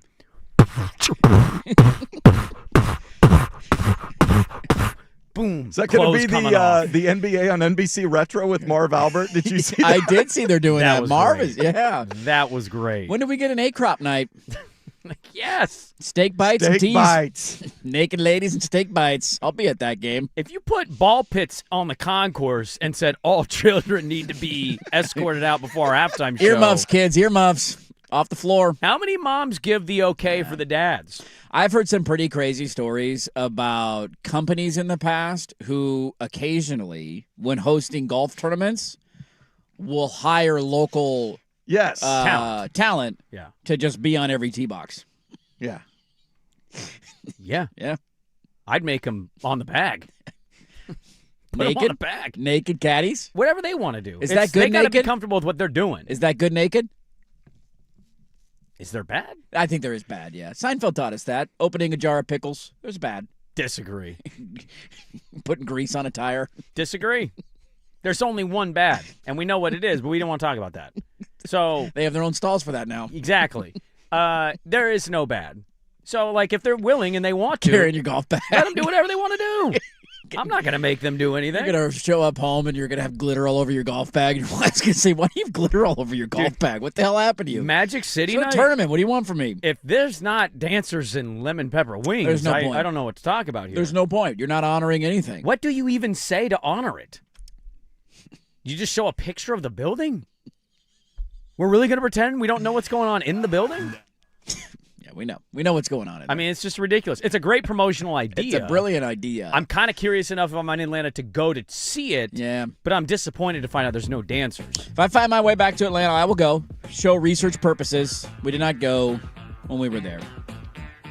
I mean, We weren't there for too long, though, to be fair. I think Doesn't I that have flew to in. be when the Cavs are in town with James Harden? Yes. What's up, James? what if he has a DMP? 0 for 13 in the conference finals, dude. What the hell happened to you, man? He has a DMP, and he's seen not coming out of the tunnel at halftime. I'll break that news. I Where got is my he? phone out at Magic City. I'm here eating lemon pepper wings, and I saw James Harden in here. I'd actually like him more if think I it would was too. lemon pepper Magic City night And Darden had a TNP. He's just licking his fingers. That ain't lemon pepper. That'll do it for us, folks. Hope you have a great weekend. If you missed the show, Angie Machado joined us at 7:30. Talked about Wayne Tinkle getting fired or parted ways with down in Corvallis. And what is next for old Scott Barnes down there at OSU. So go catch that one, 1051thefan.com, at Dirt and Sprague, at 1051thefan on Twitter. Give us a follow. Thanks, everybody, for watching on YouTube. Like the video, subscribe to the channel if you haven't done so yet. We will talk to you Monday at 6 a.m. Have a great weekend. The firm of Harrison Morangus next. Listen to 1051 FM The Fan.